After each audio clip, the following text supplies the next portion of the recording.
You really are persistent, aren't you? Not dead yet? Then stay down!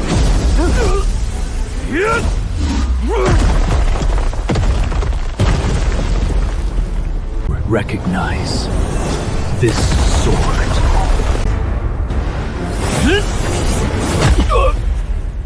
Wait!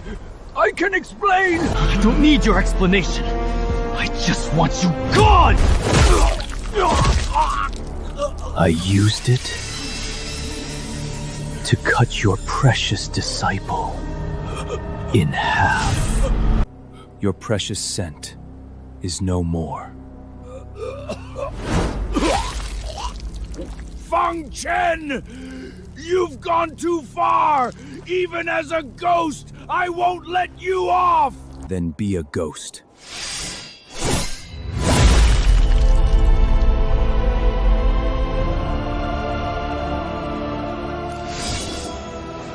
Farewell.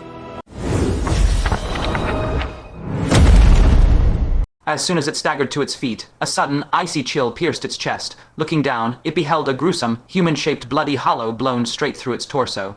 A split second later, excruciating agony erupted from its back.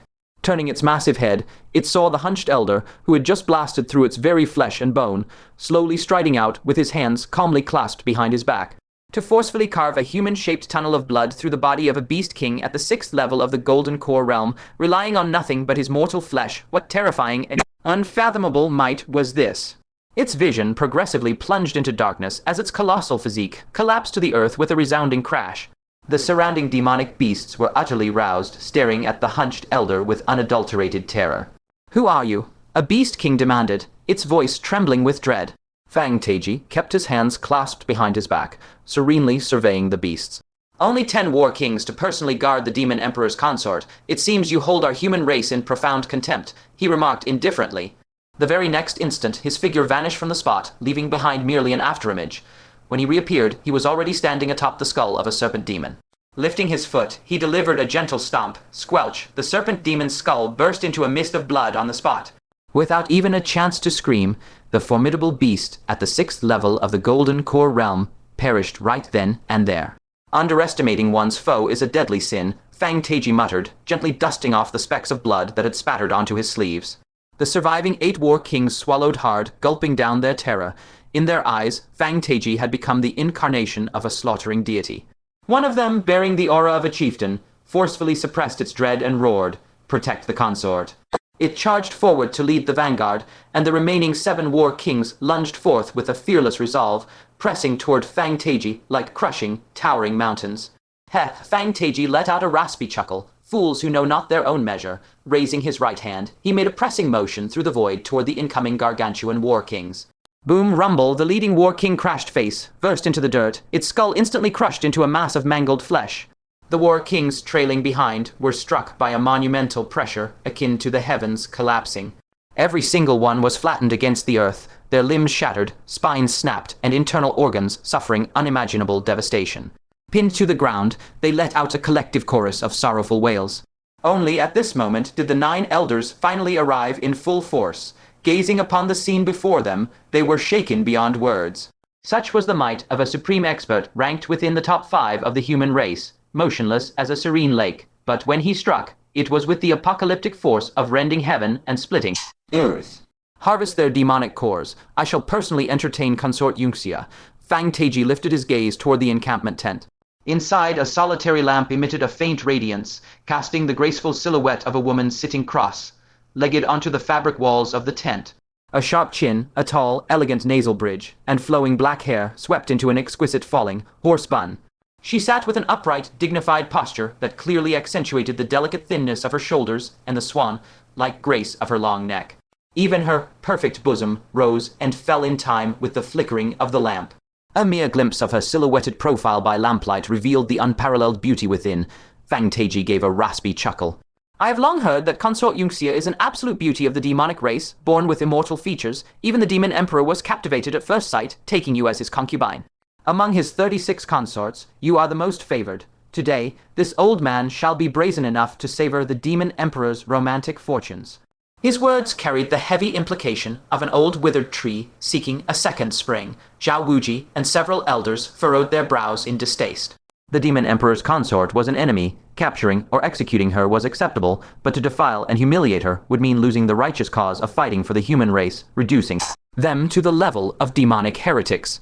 Supreme Elder Fang, you must not. Zhao Wuji stepped forward to intervene. We are here to execute a mission, not to PFFD.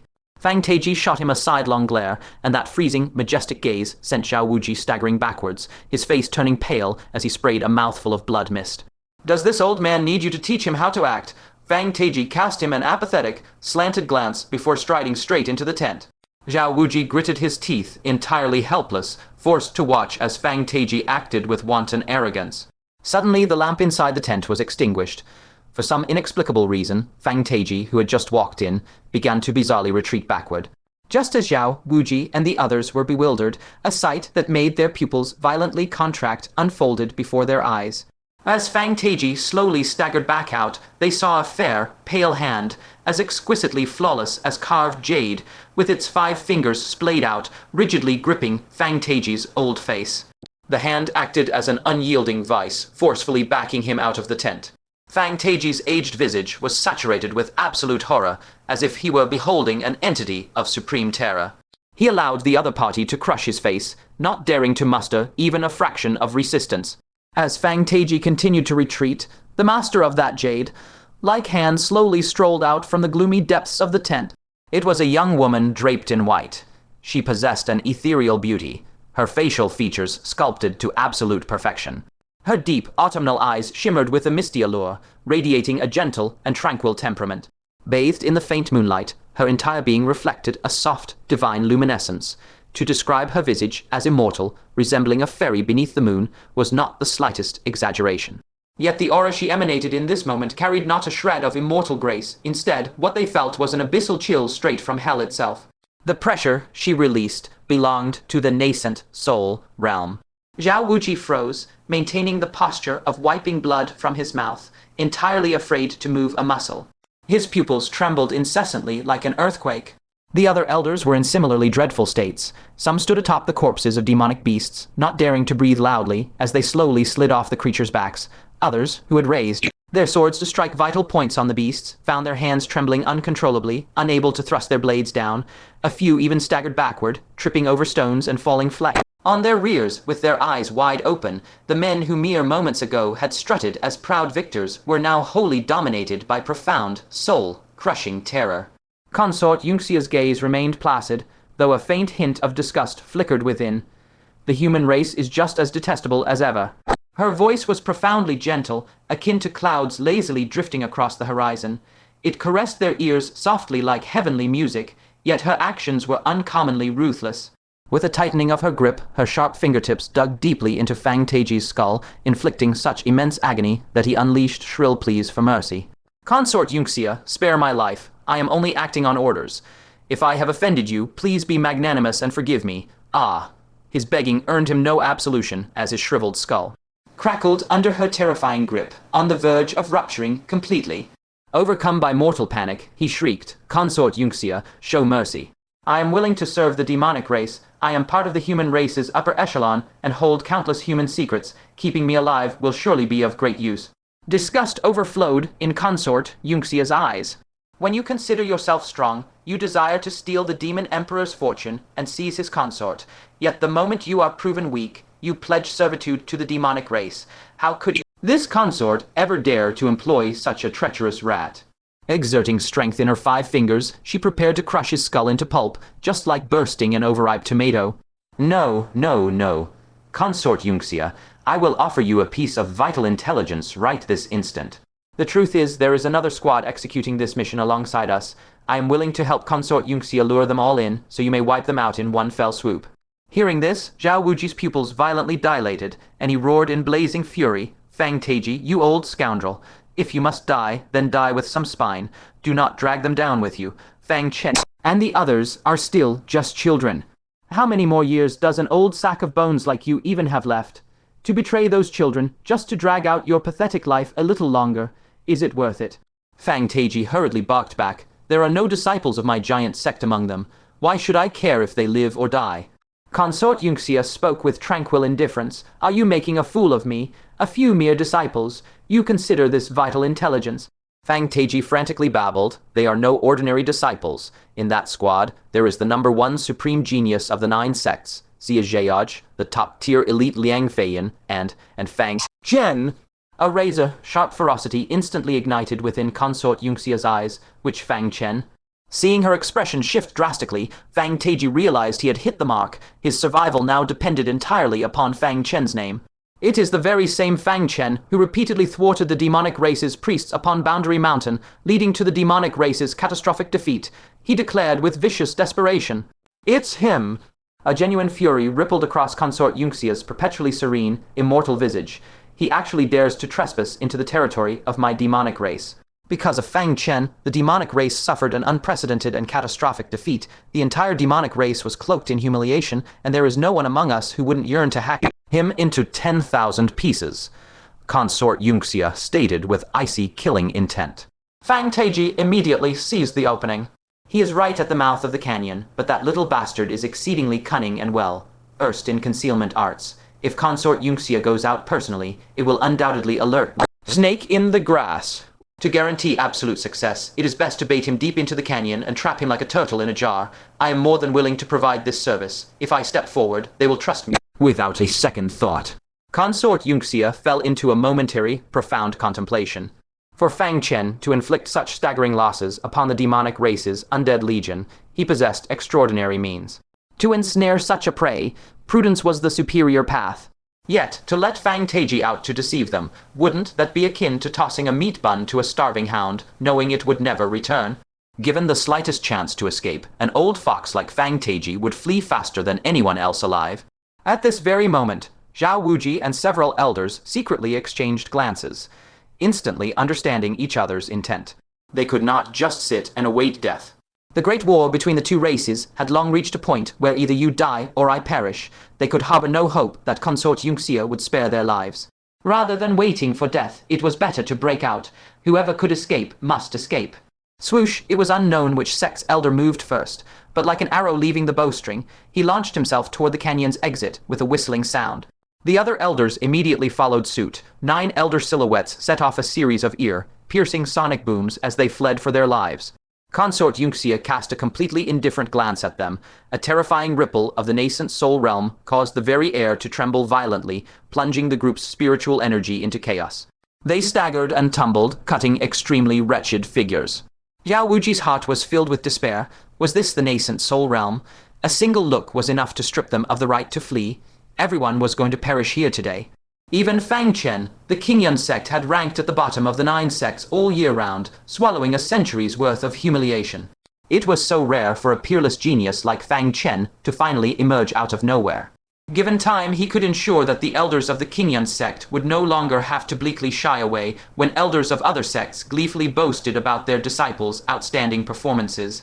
He could ensure that when the disciples of the Qingyun sect gathered with the elite disciples of other sects, they would no longer merely envy their legendary deeds. He could ensure that when the 9 sects assembled, the disciples of the Qingyun sect would no longer be lonely bystanders relegated to the corners. Fang Chen could not die here. He had to do something for Fang Chen. He had to preserve this spark of hope for the Qingyun sect.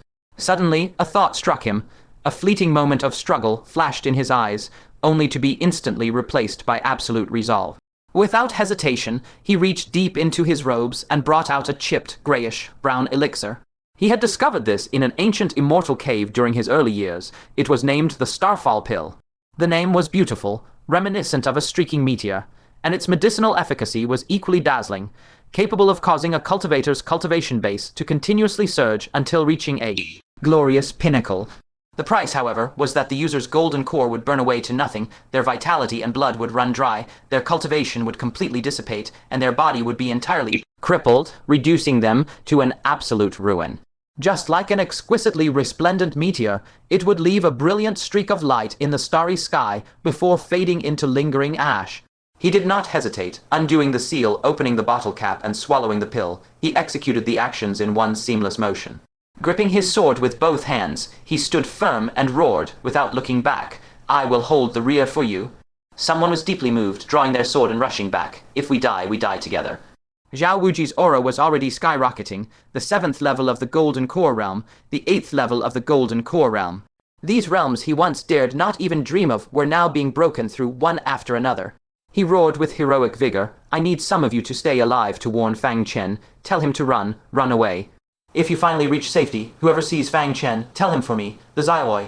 Our peak of the Qingyun sect has guts, and not joining Xiaowei. Our peak was his loss. I beg of you all. I, Zhao Wuji, shall go first." With a hearty laugh, he surged forward with his continuously rising cultivation, brandishing his sword as he went, like a dazzling meteor, tearing through the canyon of despair. The elders of the other 8 sects were plunged into great sorrow. In their memories, Zhao Wuji was a stubborn man who took things seriously, capable of arguing until his face was red and his neck bulged over the slightest divergence in the Tao of the sword. He was also the kind of man who, if his disciple suffered a grievance, would run to the entrance of another sect and curse them out with complete disregard for his image. Not many liked him whenever the elders of the 9 sects gathered. He was mostly alone, standing there desolately, quietly wiping his sword by himself. If someone were to strike up a conversation with him, he would chatter away incessantly, which inevitably led to an argument, ending in them parting on bad terms. He was still alone, charging backward alone, swinging his sword alone, killing his way toward a formidable enemy he knew he could not defeat alone. Like a lone swordsman walking his own path, interpreting his own Tao of the sword. "Let's go. Don't let his death be in vain." An elder, holding back tears, resolutely turned around. The remaining elders fought back their tears and turned, fleeing toward the canyon's exit. By now, Zhao Wuji's cultivation had exploded to the 9th level of the Golden Core Realm. If it went just a little higher, if he could reach the great perfection of the 9th level of the Golden Core Realm, he would be able to slay Fang Taiji, eliminating a threat to Fang Chen and buying a better chance of survival for the comrades behind him. The brilliance and demise of a meteor are separated by merely an instant. The cultivation at the 9th level of the Golden Core Realm was the most glorious moment of his entire life, but then it began to plummet. Zhao Wuji let out a tremendous roar and, while his cultivation was still halted at the 9th level of the Golden Core Realm, thrust his sword toward Fang Taiji. "This old scoundrel is even more detestable than the enemy. Kill him first." The sword moved like a startling swan, its chilling glint assaulting the senses, yet it could not stir the slightest ripple in the tranquil eyes of Consort Yunxia. She sighed softly, her tone like a distant cloud in the horizon, gentle and desolate, a meaningless resistance. She slowly raised her index finger, but before she could make a move, Fang Taiji acted first. He casually struck out with a fist across the void, and a fist-shaped, bloody hole was blasted straight through Zhao Wuji's chest. A bone-chilling sensation swiftly invaded Zhao Wuji's body, his vision gradually darkened, and his limbs grew weak. Yet he continued to grip his sword, stumbling forward, and ever forward. Only when the tip of his sword finally pierced Fang Taiji's arm did his body collapse. The pupils in his eyes had already dilated. He had lost consciousness long before. That final strike had relied entirely on the lingering willpower of his dying breath. Fang Taiji indifferently wiped away the tiny bit of broken skin and turned to Consort Yunxia, saying, "Imperial Consort, please allow me to take action and dispose of these petty stragglers for you." If he wanted to survive, he had to offer a token of allegiance, and the best token of allegiance was the severed heads of his former sect brethren. By killing them, Fang Taiji would lose his foothold among the human race, bound forever, more to serve the demon race. Concubine Yunxia released her grip, and Fang Taiji felt as though he had been granted a supreme pardon. As he turned to gaze at the retreating backs of the fleeing 8 sects elders, a cruel glint flashed in his eyes. Apologies, this old man did not wish for things to come to this. Taking a single stride, he vanished into the gloomy gorge. On the verge of death, Zhao Wuji's fingers twitched, desperately trying to grip his sword to fight once more, but he had fallen completely, never to rise again. Within his dim and lightless eyes, the slowly approaching silhouette of concubine Yunxia was reflected. Meanwhile, within the canyon, Fang Taiji swiftly caught up to the elders of the 8 sects. Discovering it was him, the 8 sects elders immediately raised their guards. "Fang Taiji, why is it you? Where is concubine Yunxia?" Fang Taiji let out a hearty laugh, his voice brimming with arrogant pride. "Naturally, she was slain by my hands." "The one pursuing us was concubine Yunxia, and you killed her." The hearts of the 8 sects elders quaked, their eyes overflowing with profound skepticism. That was a mighty existence at the Nascent Soul Realm, not to mention that Fang Taiji had already surrendered to her. Do not look at this old man like that. It was nothing but a temporary expedient. Had I not done so, how could I have made Concubine Yunxia lower her guard and strike her down? If you do not believe me, look here. I have even brought her severed head. You even have her head. The 8 Sect's elders felt a sudden surge of joy in their hearts, gazing with anticipation at the hand Fang Taiji was bringing out from behind his back. If this were true, today's life, threatening crisis would finally be resolved. Yet, what Fang Taiji brought forth was merely his empty, withered palm. The thinly veiled mockery on his face was finally laid bare. My deepest apologies, I was merely deceiving you. In the very next moment, a vicious light erupted in his eyes. His silhouette flickered like an elusive ghost, and with 2 sickening sounds of erupting blood geysers, the heads of 2 elders who had lowered their guard were cleanly claimed, their headless corpses falling stiffly to the ground. Gripping the 2 severed heads, Fang Taiji's blood-stained face contorted into a hideous sneer. I must offer your heads to Concubine Yunxia to fulfill my task, so I must ask you to suffer this slight grievance. An elder from the giant sect roared with eyes practically splitting at the seams. Fang Taiji, you utter beast, thwack. In the next instant, his body was pierced right through the chest by Fang Taiji and cleaved into 2 neat halves. A streak of merciless, frigid light burst forth from his eyes. Did you truly believe that sharing the same sect as this old man gave you the right to point fingers? You shall all perish here. Fang Taiji, you will die a miserable death. One elder roared in grief and indignation. Flee quickly. I will hold him off. Run now. Splatter. In the blink of an eye, 4 of the 8 elders had already met their demise. Knowing full well that they could not escape with their lives, they cried out, "Find a way to warn the disciples outside to flee. We will take turns stalling this old beast. It is enough if even one of us reaches the mouth of the gorge."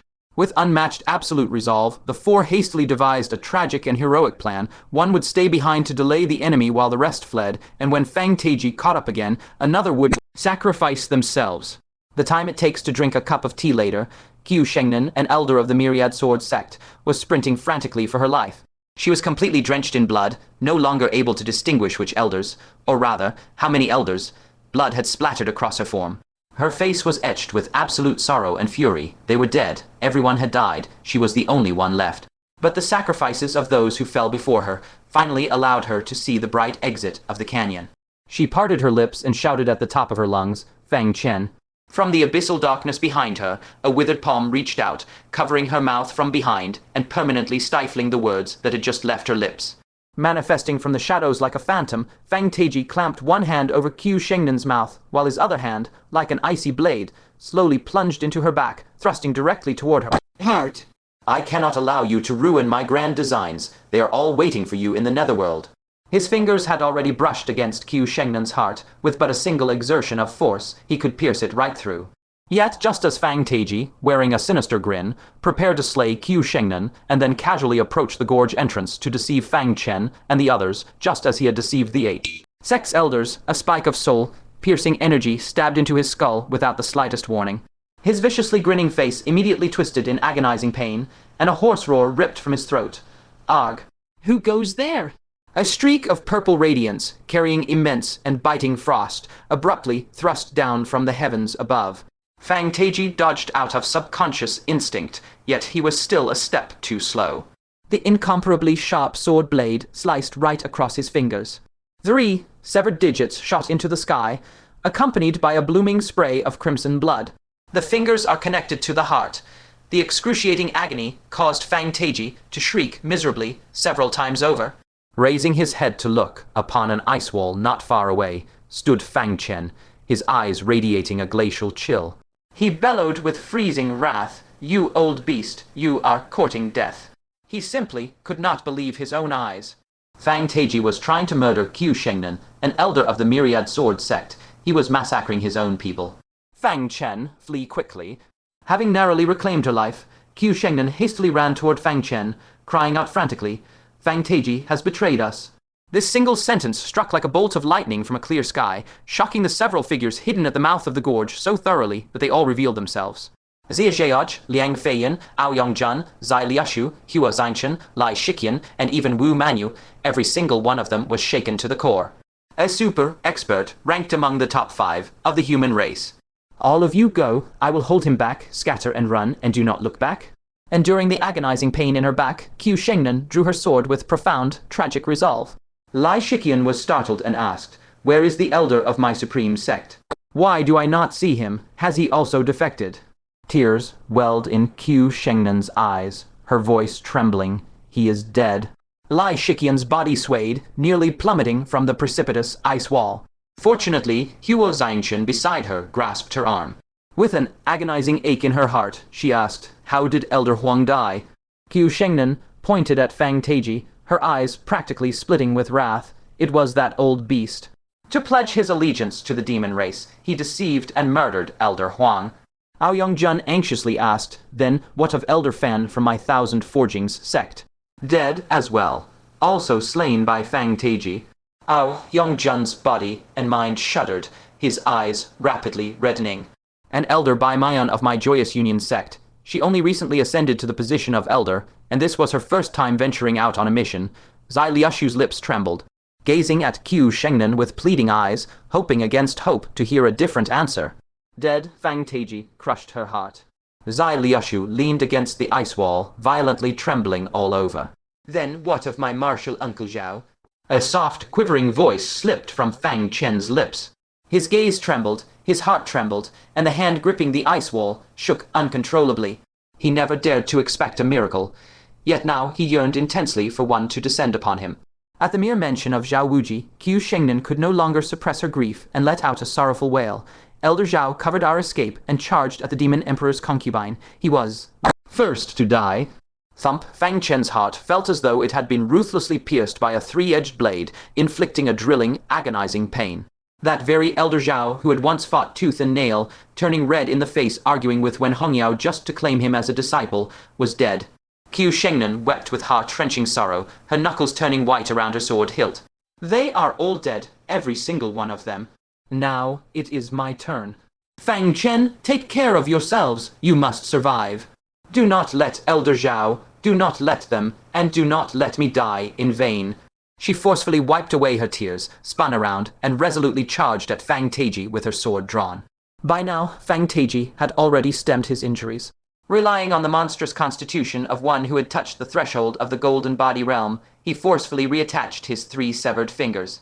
A murderous aura roiled across his blood-stained, aged visage. Fang Taiji spoke with vicious coldness. "Little beast, I truly should have slapped you to death with a single palm. How many years had it been since he last suffered an injury? Crushing the elders of the 9 sects to death was as effortless for him as crushing ants. Yet he had lost 3 fingers to Fang Chen. What was severed was not just his fingers, but the lifelong majestic prestige of Fang Taiji. Seeing Qiu Shengnen charging at him with no fear of death, a glint of disdain flashed in his eyes. With a mere shift of his foot, he arrived before Qiu Shengnen as if by teleportation. His aged palm flashed like lightning, instantly clamping shut around her throat. With just a single exertion of force, he could snap her neck. But he did not. Instead, he looked mockingly toward Fang Chen. "Do you know how Zhao Wuji died?"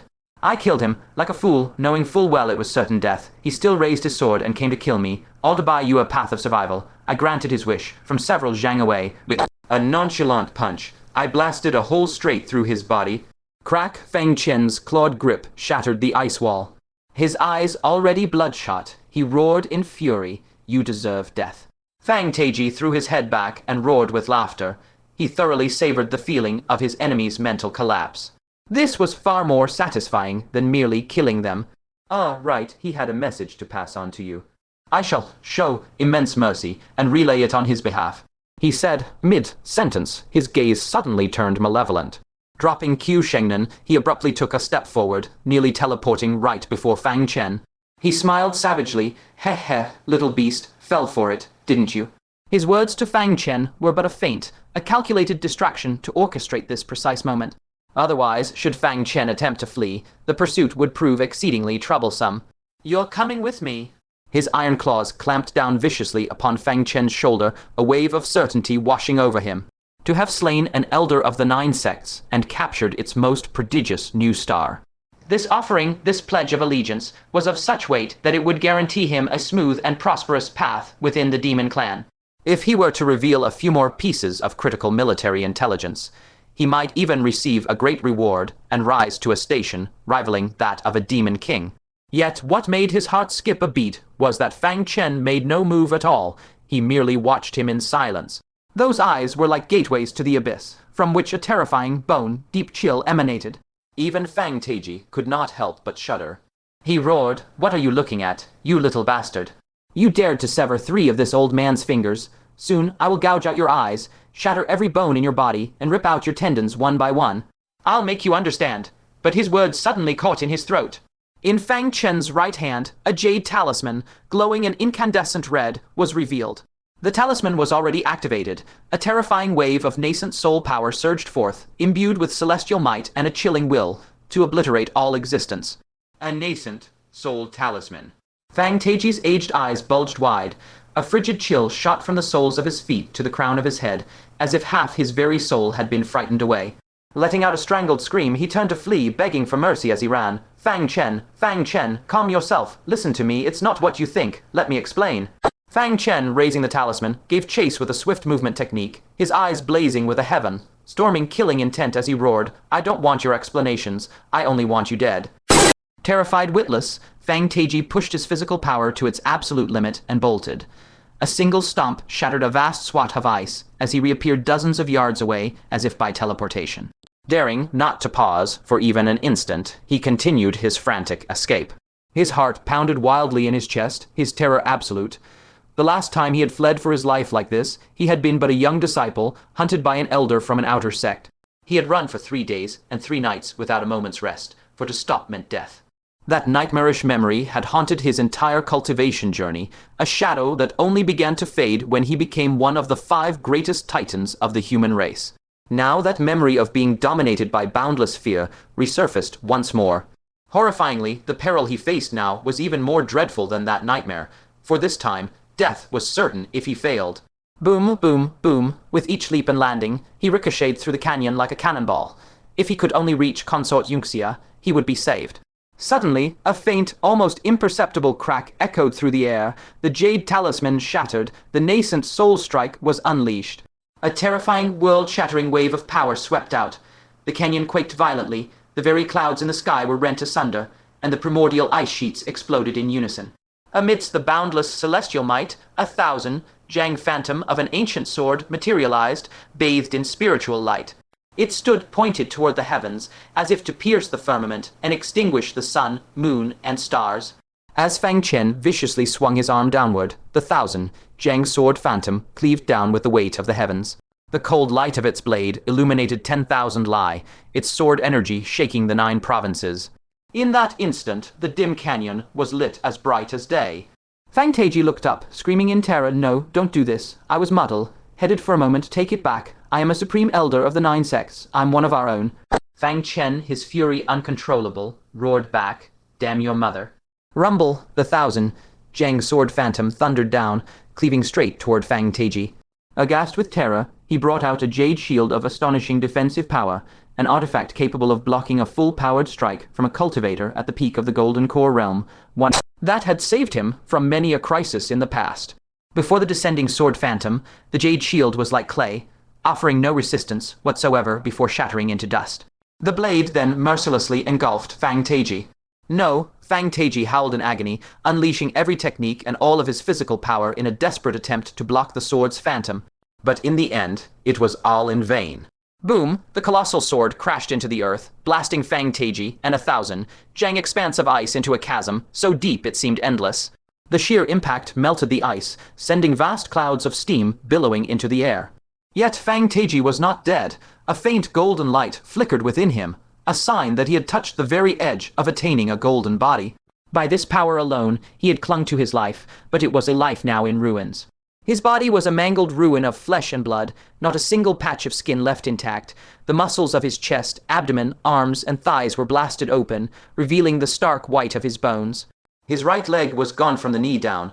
A piece of his scalp had been sheared off, and blood streamed endlessly down his face.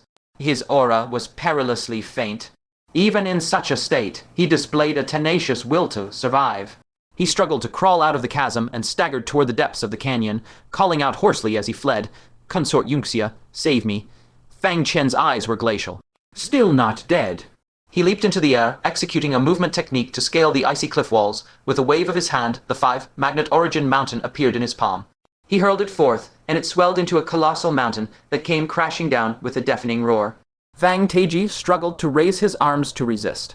In his prime, a single punch could have sent the mountain flying, but now his arms were instantly crushed, the upper half of his body pinned viciously beneath its immense weight. No matter how he struggled, he could neither free himself nor budge the great mountain. Then, with a swoosh, Fang Chen appeared before him. Fang Taiji's pupils contracted violently. "Fang Chen," he pleaded, "give me a chance to atone. With my strength, I can still make great contributions to the human race." Fang Chen's expression was as cold as frost, his voice low and dangerous. "Before Elder Zhao Wuji died, what did he want you to tell me?" Fang Taiji's gaze shifted, daring not to answer. Crack, Fang Chen lifted his foot and viciously stomped, crushing the old man's right hand. His face twisted into a snarl, like that of a ravenous lion, as he roared, "Speak." Only then did Fang Taiji hesitate before speaking. He said, "The unfettered peak of the Green Cloud Sect lacks a worthy successor, and it was your loss for not joining." Fang Chen froze. He recalled the day he joined the Green Cloud Sect, when the elders of the various peaks had all looked down on him. It was only thanks to the unwavering support of Zhao Wuji and Wen Hongyao, who had publicly vied for him, that the dignity of a youth from a humble background was preserved. He had thought that matter was long past, never imagining that the failure to take him as a disciple would become Elder Zhao Wuji's lingering regret, even at the moment of his death. Qiu Shengnan limped over, clutching her wound, her face etched with grief. "Fang Chen," she said, "Elder Zhao did not fear death, but he feared for your death. He feared that the Green Cloud Sect would lose you." Fang Chen's chest felt as if it were filled with seawater, bitter and heavy. Qiu Shengnan's gaze fell upon Fang Taiji's pleading, aged face, and a boundless hatred filled her with rage. "It's all because of this beast. To save his own life, he betrayed your location. Elder Zhao had no choice but to sacrifice himself, just to buy us a little time to warn you to run." At that moment, the hatred in Fang Chen's eyes erupted like a flood. He brought his foot down heavily, crushing Fang Taiji's chest. "Fang Taiji," he snarled, "are you worthy of being a supreme elder of the 9 sects? Are you even worthy of being called human?" Cough, cough. Fang Taiji spat out a mouthful of bloody flesh. He knew there was no escape now. Wiping the blood from his lips, his gaze turned savage. "I was only trying to survive." "What wrong have I done?" Fang Chen planted a foot upon his head, pressing half his face against the biting ice, and thundered, "What wrong did those elders you slaughtered commit?" Fang Taiji roared with laughter, his mirth undeterred even as his mouth was pinned beneath a boot. "Their only fault was their weakness. Weakness is the original sin. Your martial uncle Zhao Wuji was slain by me as easily as crushing an ant. How laughable that he sought to delay me even in his dying moments, a truly pitiful worm." Indignation surged within Fang Chen, memories of Zhao Wuji's tragic demise flooding his mind as overwhelming hatred seized his consciousness. Fortunately, Qiu Shengnan's timely warning pierced through the haze. "Fang Chen, do not be deceived. He seeks to provoke you, to condemn your future to a life of suffering and regret, to corrupt your Dao heart. This old beast, even on the verge of death, remains so vile." She moved as if to shatter his neck, to end his existence utterly. Fang Chen regained his composure, halting her advance with a chilling pronouncement. To allow him to die so easily would be too great a mercy. Fang Taiji sneered, "Do you believe you can torment me? If I so desire, I can reverse my meridians at any moment, detonating myself into oblivion." Fang Chen offered no retort, nor did he subject him to cruel torment. Instead, he slowly drew forth a violet blade. Waving it before Fang Taiji's eyes, he stated frigidly, "Do you recognize this sword?" Fang Taiji scrutinized the weapon, his aged eyes widening in shock. The violet sword. A glacial smile touched Fang Chen's lips. Indeed, the violet sword. The very blade your giant sect has been desperately seeking, the one that extinguished the life of Tai Bubai. "It is you," Fang Taiji roared, his voice laced with venom. Tai Bubai was his most prized disciple, one whom he cherished with every fiber of his being. Their bond transcended that of mere master and pupil, akin to father and son. The giant sect's relentless pursuit of the violet sword, even after half a year, was driven in part by his fervent insistence. Fang Chen's smile deepened. "Correct, it was I who slew him. It was with this very sword that I cleaved him asunder, and your giant sect, in Sunset City, at the Boundary Mountains, and again at the canyon's mouth, suspected me. Thrice, how lamentable that you were always so close to avenging your disciple." Upon hearing Fang Chen's detailed account of Tai Bubai's demise, Fang Taiji was irrevocably convinced that Fang Chen was indeed the perpetrator. What fueled his rage further was the realization that he could have exacted vengeance at the canyon's entrance. "Vile whelp," Fang Taiji bellowed, spitting blood, "you shall meet a gruesome end." Fang Chen's smile was tinged with mockery. These words seem to lack efficacy. Were you not curious as to how I cultivated my physical prowess? I shall now reveal the answer. It was through your giant sect's iron blood true scripture, obtained by slaying one Zhu Gangli, a disciple of your sect. The iron blood true scripture, which none within the giant sect could master, had become the cornerstone of Fang Chen's strength, empowering the very enemy of the giant sect. He had murdered their disciples long ago. Fang Chen, you deserve to die. Fang Taiji roared, his voice filled with unbridled fury. Fang Chen shrugged. Nearly forgot one thing. The elder guarding your giant sect's sacred ground was his name Fan something. Fang Taiji exclaimed in astonishment. Fan Zinkong, what are you implying? He merely vanished. Fang Chen chuckled mirthlessly, unveiling the truth. Of course you believe he vanished, for I reduced him to a pile of ashes. Fang Taiji slammed a palm against the ground, bellowing, you slew him as well. Grand Elder Tai Bubai, Second Elder Fan Zinkong, both extinguished by Fang Chen's hand. Yes. Fang Chen continued, almost forgot another matter. The treasure your sect toiled centuries to unearth within the sacred ground, I claimed it in your stead. I must say, it is quite astounding, far more precious than the iron blood, true scripture. Fang Taiji, already grievously wounded, could no longer endure the barrage of insults. His kai was sent into disarray, and he vomited a mouthful of blood. You slaughter my giant sect's elders, wield my giant sect's cultivation method, and plunder my giant sect's treasures. Fang Chen, your insolence knows no bounds. Compared to this, his slaying of Zhao Wuji paled into insignificance. Witnessing his frenzied state, Fang Chen's vengeful spirit remained unsatisfied. He pressed the violet sword against Fang Taiji's neck, sneering, do not fret, I shall yet claim the bounty for your head from the Heavenly Secrets Pavilion. A traitor who has slain 9 elders will surely be rewarded handsomely. No, thank you, Supreme Elder Fang, and thank you, Giant Sect, for your continued generosity. Where else would I acquire such treasures without your benevolence? Fang Taiji's eyes bulged, bloodshot with hatred. Fang Chen, even as a specter, I shall never forgive you. I shall never let you escape my wrath. With a sickening sound, blood sprayed forth as the violet sword sliced through Fang Taiji's neck. A severed head, its eyes wide with fury, retaining a lingering trace of resentment and unwillingness, tumbled into the unfathomable ice ravine, vanishing forevermore. The chilling smile on Fang Chen's face dissipated, replaced once more by grief. His heart found no solace in vengeance, instead growing heavier than before. Zia Zheoj and the others arrived, their hearts equally heavy, for they, too, had lost beloved elders within the gorge. Fang Chen, we must depart swiftly. Such commotion will surely alert Consort Yunxia. If she arrives, none of us will escape.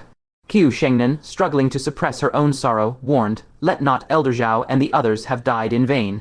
Yet Fang Chen clenched his fists, his voice a low growl. You all proceed ahead. I must retrieve Elder Zhao's remains, return them to the Azure Cloud sect, and slay Consort Yunxia, fulfilling Elder Zhao's final mission. With these words, he stepped into the gloomy depths of the canyon. Qiu Shengnan started, urgently exclaiming, do not go. Consort Yunxia is a nascent soul realm cultivator. Even if you possess a nascent soul realm talisman, it will avail you not. Nascent soul realm talismans are, after all, merely talismans. Not only are they slow to activate, but each use diminishes their number. In contrast, a nascent soul cultivator's casual strike is equivalent to such a talisman. For Fang Chen to face a nascent soul cultivator alone is tantamount to courting death. She is not in the nascent soul realm, Fang Chen replied, not even glancing back as he hastened forward with rapid strides. The reason was simple. Were Consort Yunxia truly in the nascent soul realm, the demon race would not have initiated this war. The dual demon emperors need only grace the 9 sects' lands with their presence, and the Lord of the Heavenly Secrets Pavilion would bow his head, granting their every demand. It is precisely because the two sides are evenly matched that this war was necessary to achieve their goals. Therefore, Consort Yunxia cannot be in the nascent soul realm. Some other factor must be creating that illusion. A nascent soul realm talisman can still vanquish her. Qiu Shengnan's heart skipped a beat. Standing rooted to the spot, pondering for a long while, she finally realized, we have all been deceived. Swoosh, swoosh, swoosh, Fang Chen's lithe form darted through the canyon's depths. Along the way, he beheld the corpses of the 7 sects' elders, none intact, all having met a gruesome end. His heart was filled with a complex mix of emotions, recalling the words once spoken by Jian Linyuan. All wars are merely tools used by those in power to achieve their objectives. The 7 sects' elders, the disciples sacrificed at the Boundary Mountains, all were but pawns, swept up by the tide of grand events. They paid with their lives, yet their sacrifice served only to benefit the players of the game. The demon emperor who instigated this war was the true architect of this tragedy. The demon emperor. Fang Chen passed by the side of a female elder. Upon her remaining half-face, her eyes remained open as if still clinging to the world. This caused Fang Chen to be unable to contain the grief and indignation in his heart any longer. On that day, the one who slays you shall surely be I, Fang Chen. Swoosh. Leaving behind a chilling tone, his figure moved like lightning, rapidly arriving at the depths of the gorge. A desolate tent and several corpses of demonic beasts were abandoned. Without a doubt, Consort Yunxia had sensed the attack of a nascent soul realm expert and led her forces to flee. This also indirectly indicated that Consort Yunxia did not possess the nascent soul realm cultivation. This gorge was sealed. Where could they possibly run? Fang Chen's eyes emitted a cold light, tightly gripping the activated jade, and pursued them with great haste. He did not pursue for long. The 7 Battle King, level demonic beasts, severely injured by Fang Taiji, were not swift in their escape. Even so, they still tightly protected a woman in white, like snow. Exceedingly beautiful features, gentle brows and eyes, consistent with the description of the golden claw iron wolf. Without a doubt, it was Consort Yunxia. As if sensing something, she turned her head to gaze upon him, and beheld a young man in black robes, with pale skin and an extraordinary, handsome appearance. She withdrew her gaze and produced a jade bottle from her bosom, within which were hundreds of drops of Demon Emperor's essence blood. She touched it with her fingers, and with a gentle flick, she sprinkled a drop of the Demon Emperor's essence blood onto the back of each Battle King demonic beast. Immediately, a scene similar to what happened to the Xuanjia appeared again. Their cultivations at the 6th level of the Golden Core surged, their power, speed, and agility, etc., all greatly increased to the 7th level of the Golden Core. Even more miraculously, their vital energy on their bodies condensed into wings. With the flapping of the wings, they all soared into the sky together, protecting Consort Yunxia, and they swept towards the high sky, giving Fang Chen no opportunity to activate the nascent soul jade. Fang Chen's expression shifted. No wonder they dared to stay in the dead-end gorge, unafraid of being caught like turtles in a jar. It turned out that the Demon Emperor's essence blood could also grant them the ability to fly. This discovery greatly surprised Fang Chen. Imagine when the human race was relying on the Boundary Mountains to have a decisive battle with the demonic beast army, hundreds of Battle King level beasts at the 7th and 8th levels of Golden Core flew to the sky above the Boundary Mountains. That would undoubtedly be a disaster level scene. Consort Yunxia must not be allowed to remain. The Demon Emperor's essence blood in her hand must be destroyed. Consort Yunxia, did you not want Fang Taiji to capture me? I have arrived. Why do you intend to leave? Consort Yunxia abruptly turned around, her gentle gaze becoming sharp. You are Fang Chen. Fang Chen said, indeed, the opportunity to capture me is only this one time. The Battle King demonic beasts all stopped. They roared in succession. He is that Fang Chen, the one who destroyed my demon races, tens of thousands of, who brought shame upon my demon race. I will slay him. Let me do it. I'll go too. Consort Yunxia, however, frowned and lightly called out, Stop. Since this person dares to come, he might very well possess a second jade capable of a nascent soul strike. Do not fall for his trick. The Battle King demonic beasts were unwilling, but they still obeyed the orders and continued to soar into the high sky. In the blink of an eye, they were more than 200 jiangs away. At such a distance, the threat of a nascent soul strike was much weakened. Consort Yunxia was only then slightly at ease. Her beautiful eyes were focused on Fang Chen, and she said calmly, It is regrettable that your mission failed this time. We shall meet again. She turned back, her snow-white robes fluttering, blending with the white clouds in the sky, a scene of beauty and grace. The 6 heavenly thunder divisions cloud shadow. Suddenly, she heard a calm voice from the ground. Her delicate willow leaf eyebrows lightly lifted. The 6 heavenly thunder divisions, has she heard of it somewhere? She murmured softly.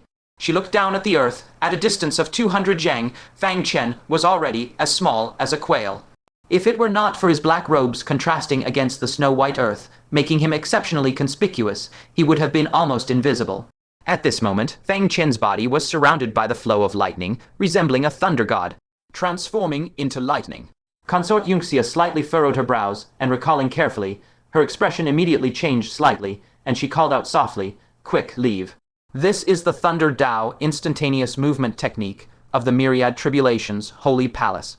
Before the words were finished, with a boom, Fang Chen on the ground, transformed into a straight bolt of lightning and shot towards the sky. In the blink of an eye, he had flown and swept to above Consort Yunxia. His hands tightly gripped a jade that had long been activated. "Consort Yunxia, this is my great gift to you. Enjoy it well." Crack, the jade talisman was shattered in an instant. Consort Yunxia's immortal countenance shifted abruptly, but it was already too late. The jade talisman burst asunder, and a surge of pure energy spewed forth.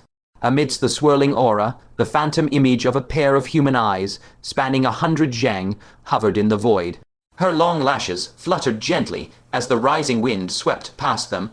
The pupils, resembling brown chrysanthemums, expanded and contracted with the movement of the eyes. They had locked onto Consort Yunxia. A ripple, fluid as water, emanated from the pupils, radiating toward her. There was no fluctuation of spiritual power, nor even the aura of destruction, typically expected from a nascent soul realm strike. Yet Consort Yunxia's pupils contracted violently, and her entire frame trembled uncontrollably. Beneath her gown, 9 snow-white foxtails stood rigid and erect. Her detached, immortal expression was now etched with absolute despair. "Protect the Imperial Consort." The War King-class demonic beasts beat their wings with all their might, forming wall after wall of flesh to shield Consort Yunxia at the rear. As the ripple swept across, the foremost War King-grade demonic beast did not even have the chance to shriek before it dissolved into a handful of earthy yellow dust. That was the powder of its beast core. Its skin, flesh, blood, meridians, and even its bones had vanished into nothingness the moment the ripple touched them.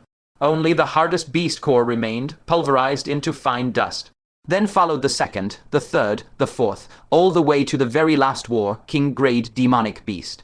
Without exception, they all turned into a small handful of dust. Their sacrifice could not stall the ripple's advance by even a fraction, and it ultimately struck Consort Yunxia with ruthless force. At this moment, Consort Yunxia's 9 long tails were arched backward, wrapping tightly around her like a domed, snow-white carriage. Simultaneously, a formidable nascent soul aura surged forth from within. While the sacrifice of the War King demonic beasts failed to stop the ripple, it had bought her precious time to unleash the power of the nascent soul realm. She let out a soft cry, and just as the ripple impacted, the phantom image of a beautiful, silver-white fox head manifested. It opened its mouth with grace, and with a gentle intake of breath, it swallowed the sweeping ripples entirely. But for only a moment, the phantom shattered suddenly, and the remaining weakened ripple struck the 9 foxtails. Puff, 1 foxtail vanished into the void, followed by the second, the third, the fourth, until the 9th disappeared as well. The ripple, now negligible in strength, struck Consort Yunxia, who no longer had any protection left. She bit her silver teeth together, circulating all her demonic power in a desperate attempt to resist. Yet even this final strand of the ripple contained the might of the heavenly Tao. Her fair body shuddered violently. Her complexion turned ghastly pale in an instant. A mouthful of blood, which she could no longer suppress, sprayed forth. She groaned in pain, her body feeling as if all strength had been drained away, and she could no longer maintain her levitation, plummeting straight down from the sky. 200 zhang, 100 zhang, 50 zhang. Seeing that she would surely be smashed into a bloody pulp, she used her last ounce of strength to gulp down the Demon Emperor Essence blood she had been holding in her mouth. This drop of Demon Emperor Essence blood was extraordinary. Upon consuming it, streaks of blood, colored lightning arcs erupted from within Consort Yunxia's body. The lightning arcs lashed against the ground, greatly slowing her descent, before she finally crashed down with a thud. The impact dislocated her internal organs, forcing her to spew another mouthful of blood. The blow from the nascent soul jade talisman was indeed extraordinary. Consort Yunxia wore a look of agony as she whispered softly, 7 guardians sacrificed themselves to wear it down, and I even went as far as to burn my bloodline to summon a shred of nascent soul power, yet the residual force alone has left me half dead. If I hadn't hidden a drop of Demon Emperor Essence blood in my mouth beforehand, I would surely have perished from the fall. Puff, before she could even catch her breath, a purple sword shadow streaked across the void, piercing toward her chest. Her pupils constricted. She struggled to roll away, but the purple sword pierced through her waist and abdomen, drawing a spray of blood. Consort Yunxia cried out in pain again.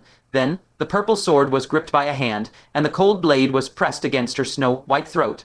Consort Yunxia looked up to see Fang Chen, the lightning still fading from his body. "Who are you from the Myriad Tribulation's sacred hall?" Consort Yunxia coughed up blood and asked with difficulty. Fang Chen was utterly indifferent. Knowing that, does it change the fact that you are going to die? Consort Yunxia shook her head and smiled miserably. I accept my defeat. To die under a nascent soul, jade talisman, is no disgrace to the Fox clan. She said no more, closed her eyes, and waited for death. It had to be admitted that Consort Yunxia remained elegant and composed until the very end, but Fang Chen felt no shred of pity. An enemy is an enemy, and no matter how beautiful, they must die. You'd really kill such a beautiful creature. You kid, you truly are ruthless, lacking any tenderness toward a flower. The Black Mirror evil spirit, having been silent for days, suddenly popped up again. Fang Chen responded coldly. Are you joking? This is the consort of a demon emperor, a being capable of unleashing nascent soul power at a critical moment. Is she someone I can trifle with? He was never a man to be swayed by earthly lusts, much less by such a perilous existence. The Black Mirror evil spirit let out a boisterous laugh. I am relieved that you think this way. I truly feared your heart might soften at the sight of her beauty. The silver fox lineage to which this woman belongs is born in human form with peerless beauty, yet they are extremely dangerous, possessing the innate talent to devour souls. This beast has even attempted to break through to the nascent soul stage, grazing the very threshold of the nascent soul realm. Should you be bewitched by her beauty, you will perish without even knowing how you died. A soul, devouring divine ability. Fang Chen's heart brimmed with vigilance. As a soul cultivator himself, he intimately understood the eerie and formidable nature of the soul path. Instantly, a ruthless glint flashed through his eyes, and he moved to strike her down. Junior brother Fang, junior brother Fang. At this moment, Ziyaj and the others rushed over at breathtaking speed, with Liang Feiyan following closely behind, supporting another figure. Fixing his gaze upon them, Fang Chen's body violently trembled. Elder Zhao. That pale-faced, middle-aged man drenched in blood. Who else could it be but Zhao Wuji? Upon his chest lay a gruesome, palm-sized scar, evidently the devastating wound pierced by Fang Taiji. Yet, bizarrely, the wound had healed, miraculously sparing Zhao Wuji's life. Liang Feiyan spoke with exhilarating relief. We found him within the encampment tent. Concubine Yunxia and her wretched kin must have plotted against Elder Zhao, but they were frightened off by your nascent soul jade talisman, allowing him to narrowly escape death. Tears of profound joy welled up in Fang Chen's eyes, and the hand gripping his violet sword began to tremble slightly. Unable to contain his emotions, he murmured to himself, "Thank the heavens, thank the heavens." He had truly believed he would bear this agonizing regret for the rest of his life. Fang Chen, a man who had never placed his faith in deities or Buddhas, now fervently offered his gratitude to the myriad gods of the heavens within his heart. All the other elders had met a tragic and gruesome end. Only Elder Zhao had miraculously retained his life. If this was not the blessing of the heavens, then what was it? He never wished to endure such a harrowing ordeal ever again. Lowering his gaze to concubine Yunxia, who lay with her eyes closed, awaiting death, a frigid killing intent flashed in his eyes. He readied his blade to end her life. Wait a moment. Zhao Wuji parted his exhausted eyes halfway, struggling with all his might to utter the words that halted Fang Chen's impending strike. What is it, Elder Zhao? Fang Chen gritted his teeth. This is concubine Yunxia. She is the one who orchestrated the tragic fall of the 7 elders, and she is the reason you have been reduced to such a state. The more Fang Chen spoke, the deeper his hatred burned. With a vicious flick of his wrist, the icy edge of his blade sliced into her snow-white flesh, drawing a vibrant trail of crimson blood that cascaded down the sword's edge. Fang Chen abruptly stayed his hand, for Zhao Wuji's frail voice uttered a sentence that left him utterly astounded. She saved me. These words stunned not only Fang Chen, but also Ziyaj, Liang Feiyan, Aoyongjun, Zai Liashu, Wu Manu, and even Qiu Shengnan. Stupefied, they chorused, Elder Zhao, what are you saying? She is the very demoness who caused the catastrophic demise of so many of our elders. Why would she ever save you? With trembling hands, Zhao Wuji extracted a rejuvenation pill and swallowed it with immense difficulty. Only after a moment did he recover a sliver of strength to explain. Fang Taiji pierced straight through my chest. I was on the brink of death. It was she who utilized her nascent soul power to reshape my heart and mend my wounds. She then laid me safely within the tent, waiting for you all to come to my rescue. How is that even possible? Fang Chen's gaze quaked with disbelief. He viciously seized concubine Yunxia by the collar and coldly demanded, What wicked games are you playing? So many elders of our sects have perished because of you. What is the purpose of this hypocritical mercy? Concubine Yunxia slightly parted her captivating eyes, shooting him a solitary glance before peacefully closing them once more. Kill me, she uttered with tranquil indifference. She harbored no desire to explain herself. She disdained to utter even a single syllable in her own defense. A complex array of emotions swirled in Zhao Wuji's eyes. He sighed heavily. While hovering on the edge of unconsciousness, I heard her whisper. She said that when Fang Taiji sought to humiliate her, I was the sole person who stepped forward. Intervene, she murmured that humans of such caliber are few and far between, and that it would be a pity for me to die. And just like that, I was pulled back from the jaws of death. Fang Chen's expression froze in utter bewilderment, staring intently into Consort Yunxia's unblemished face. His voice dripped with skepticism. Could you truly possess such a benevolent heart, a demon emperor's concubine, stooping to save a mere human? Concubine Yunxia remained obstinately silent. She lay gracefully upon the earth, tranquilly awaiting her demise. Fang Chen hesitated, his grip tightening upon the hilt of his sword. She was a sworn enemy, yet inextricably, she was also Elder Zhao's savior. To execute her or to spare her, both paths were fraught with agonizing dilemma. His hesitation lasted but a fleeting moment before his resolve hardened like steel. Let me play the villain, then. Handing her over to anyone else will only burden them with this dilemma. I shall not trouble others with such a gruesome task. Martial uncle, we should capture her and present her to Vice Pavilion Master Yi for judgment. As a concubine to the Demon Emperor, she undoubtedly holds a trove of invaluable intelligence. She is far more useful alive than dead, Zia Zheoj advised earnestly. How could she fail to discern the agonizing conflict within Fang Chen's heart, were he to strike down Consort Yunxia now? An indelible shadow of guilt would forever taint his cultivation heart. Qiu Shengnan expelled a heavy, solemn sigh. Let it be, we shall take her back. Truth be told, it was Fang Taiji who ruthlessly butchered the 7 elders. She never personally struck against them, and she even extended a hand to save Eldor. Zhao? Even with her vast experience, she found the matter far too thorny to resolve. It was best to leave this formidable burden to Yi Kangyuan's judgment. Fang Chen's brow furrowed tightly. This woman is the Demon Emperor's concubine, capable of summoning a sliver of nascent soul power. Taking her back alive carries unimaginable risks. In my eyes, executing her on the spot is our most secure option. He fundamentally refused to believe that capturing such a perilous entity alive was a wise course of action. Though it appeared Fang Chen had suppressed this demoness with effortless ease, such an illusion was only born because he had ruthlessly manifested the Nascent Soul Jade Talisman without a moment's hesitation, decisively stripping her of any chance to retaliate.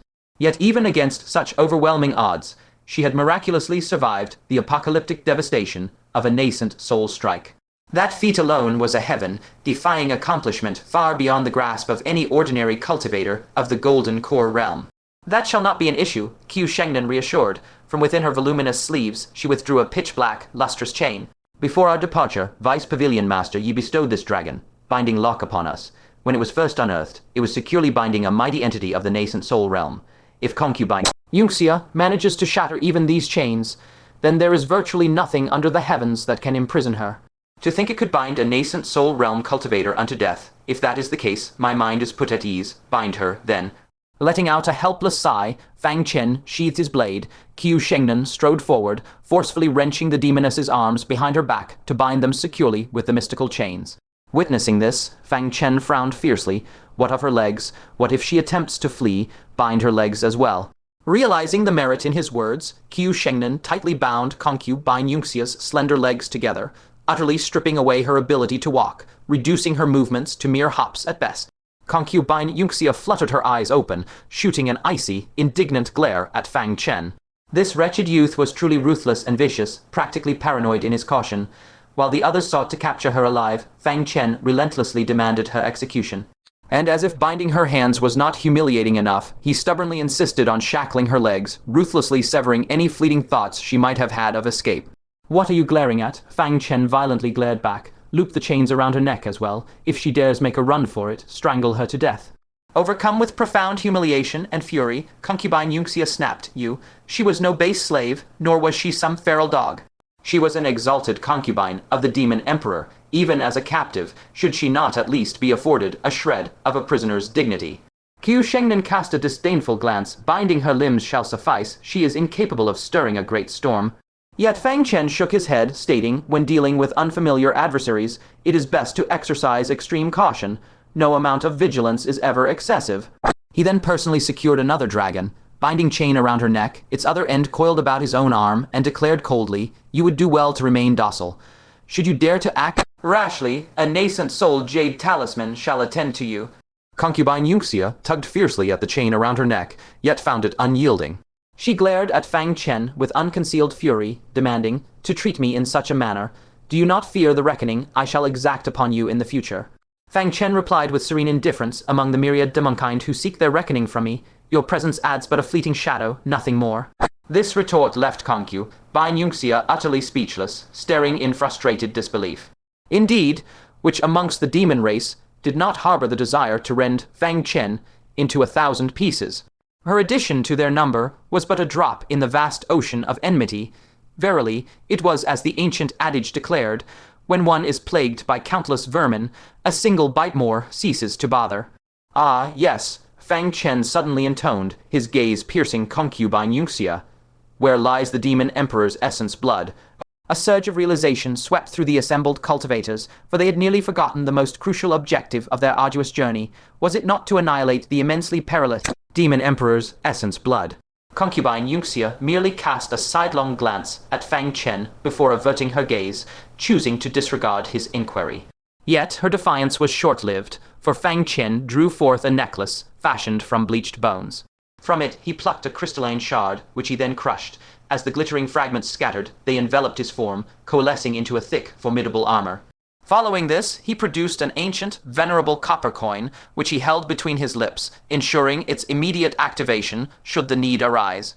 Not content with these preparations, he then unwound strands of Tiantian silkworm silk, delicately winding them around his hands to fashion a pair of ethereal gloves. A collective bewilderment settled upon the brows of all present. Xiao tilted her head, inquiring, "Martial uncle, what is the meaning of this? Are you preparing for combat?" Fang Chen replied with understated calm, a search of her person. Xiao cast her gaze toward Concubine Yunxia, then back to Fang Chen, asking, "Is a mere search of her person truly cause for such a formidable defensive posture, as if facing a mortal foe?" Fang Chen maintained his composure. "It is. I refuse to believe that the demon emperor's concubine would not possess a dangerous array of life, preserving magical artifacts upon her person." With these words, he advanced. Concubine Yunxia's exquisite features subtly shifted, and she spoke with imperious dignity, presumptuous. "How dare a mere man like you presume to search this concubine's person?" Even Qiu Shengnan felt a twinge of impropriety, interjecting, "Permit me to conduct the search instead. For a man to search a woman's person, what decorum is that?" Fang Chen, however, retorted, "If Elder Qiu possesses a sufficient array of life, preserving magical artifacts, I shall have no objection." Qiu Shengnan immediately hesitated, for though it was highly probable that the situation was not as exaggerated as Fang Chen claimed, what if, by some chance, it were? Liang Feiyan's lips twitched slightly. "If only I had known earlier that life, preserving magical artifacts, possessed such ingenious utility, I would have brought every single one from the Myriad Swords sect." Zai Liushu, his eyes wide with unconcealed envy, added, "Junior brother Fang, might you share the tactile sensation with us afterward? This is none other than Concubine Yunxia, renowned for her immortal beauty. To merely glimpse her is a blessing. To touch her would be worth dying for." Fang Chen cast a withering glance at the pair, "You two spineless wretches." He advanced a single step, standing before Concubine Yunxia. "Since you refuse to surrender them, I shall retrieve them myself." Concubine Yunxia, seized by both urgency and shame, cried out, "You dare." Fang Chen seized her shoulders, declaring with icy indifference, "What is there for me not to dare? That I have not slain you outright should already inspire boundless gratitude. A mere search of your person, what further coyness can there be?" From her shoulders, his hands descended along her arms, meticulously searching inch by agonizing inch. Concubine Yunxia's delicate form trembled incessantly as she cried out, "Cease this instant." She felt as though Fang Chen's palm emanated faint arcs of lightning. Wherever it passed, a jolt akin to an electric current coursed through her, causing her alabaster skin to erupt in a myriad of delicate pink goosebumps. Swiftly, Fang Chen's hand reached within the confines of her sleeve. With a chilling hiss, a slender, dark serpent, intricately scaled, darted forth from her sleeve, striking Fang Chen's palm with venomous intent. Fortuitously, his hand was shielded by the Tiantian silkworm silk, preventing the serpent's fangs from piercing through instantly. When its initial strike proved futile, it swiftly lunged, a blur of motion, towards Fang Chen's throat.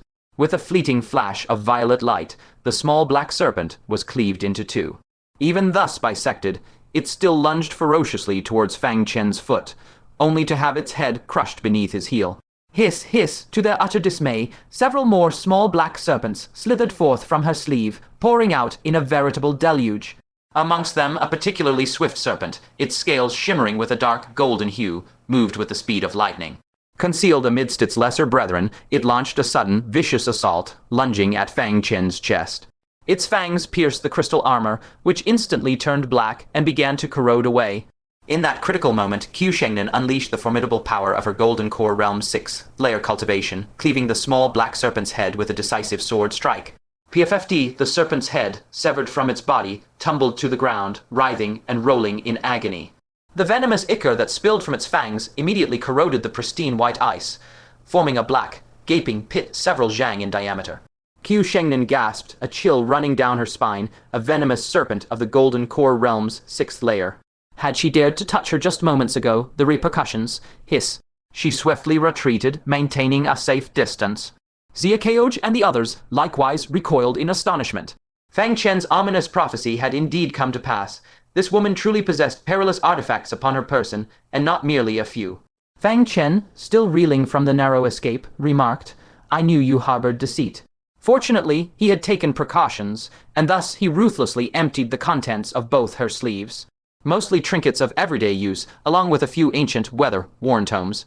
Amongst them, Fang Chen recognized a single piece of amber. It was precisely the Demon Emperor's essence blood she had previously held within her mouth, from which crimson arcs of lightning had erupted. Fang Chen seized it within his palm. After a brief moment of contemplation, he frowned. "Why is there only a single drop?" "No, that is incorrect. Where is your casket of Demon Emperor's essence blood? There were at least 100 drops.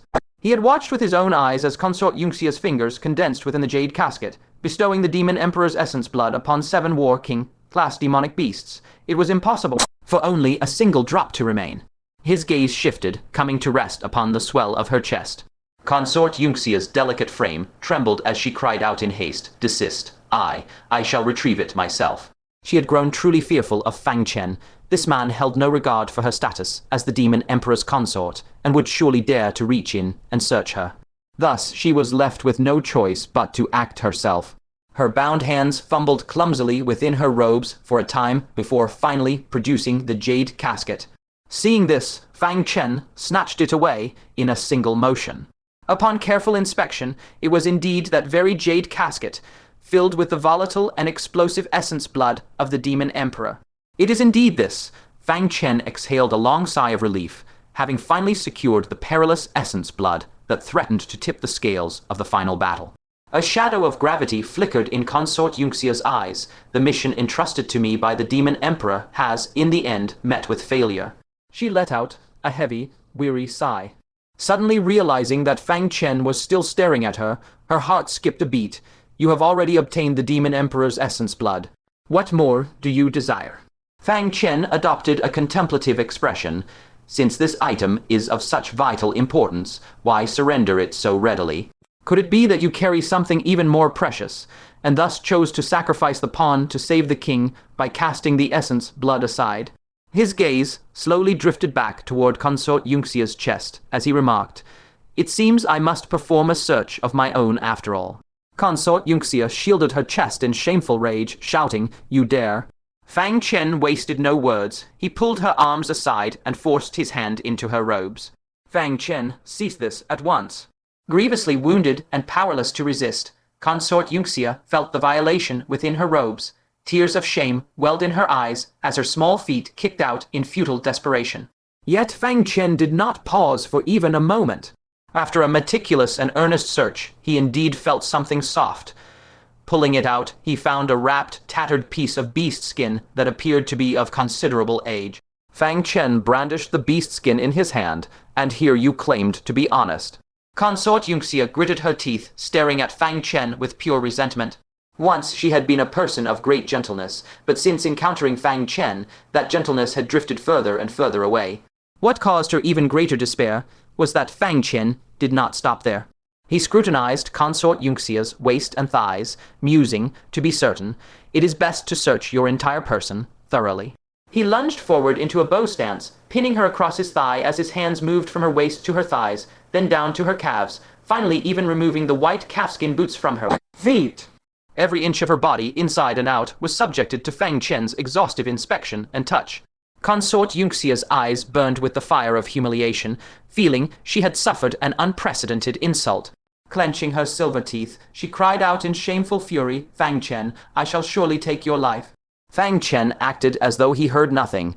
Only after ensuring she had been stripped of all hidden items did he begin to examine the beast skin she had protected so deep within her robes. That she would rather forsake the demon emperor's essence blood than lose this object proved it was no ordinary treasure. Unrolling it, he discovered a series of crooked, ancient characters inscribed upon the surface. Sensing that Fang Chen had made a significant discovery, the others gathered around to witness it. Seeing this scene, Consort Yunxia could not help but grow tense. Zia Keoj frowned. Is this the script of the demon race? By unspoken accord, they all turned their gaze toward Wu Manu, for she was the only one among them who could decipher the language of the demons.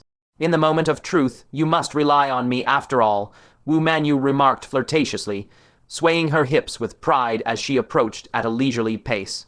She snatched the beast skin away, then gave her hips a playful shove to nudge Fang Chen aside. Hand it over, you illiterate. She gave Fang Chen a slight roll of her eyes, slowly raising the beast skin before her. With an exaggerated and rhythmic cadence, she declared, the mere script of the demon race is only a trial for those of you who lack true learning. Heh, and yet... As her gaze fixed upon the text, her smile froze. She looked again and again, her expression turning stiff. Which race's script is this?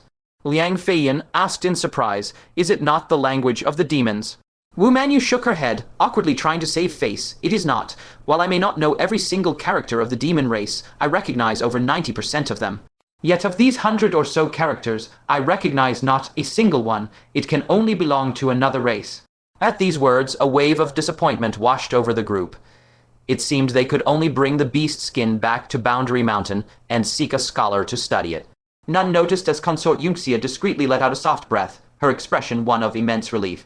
But a sudden remark caused Consort Yunxia's expression to shift violently, quickly turning into one of utter disbelief.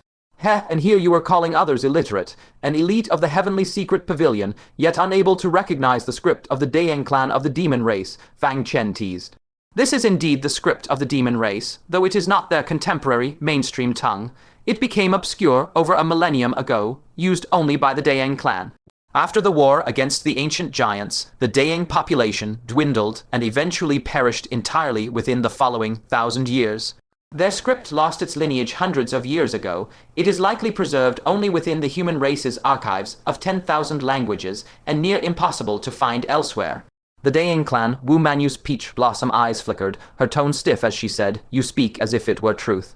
Since no one else recognizes it, you could be weaving lies for all we know. Fang Chen smiled, picking up a tattered ancient tome from the ground and shaking off the frost.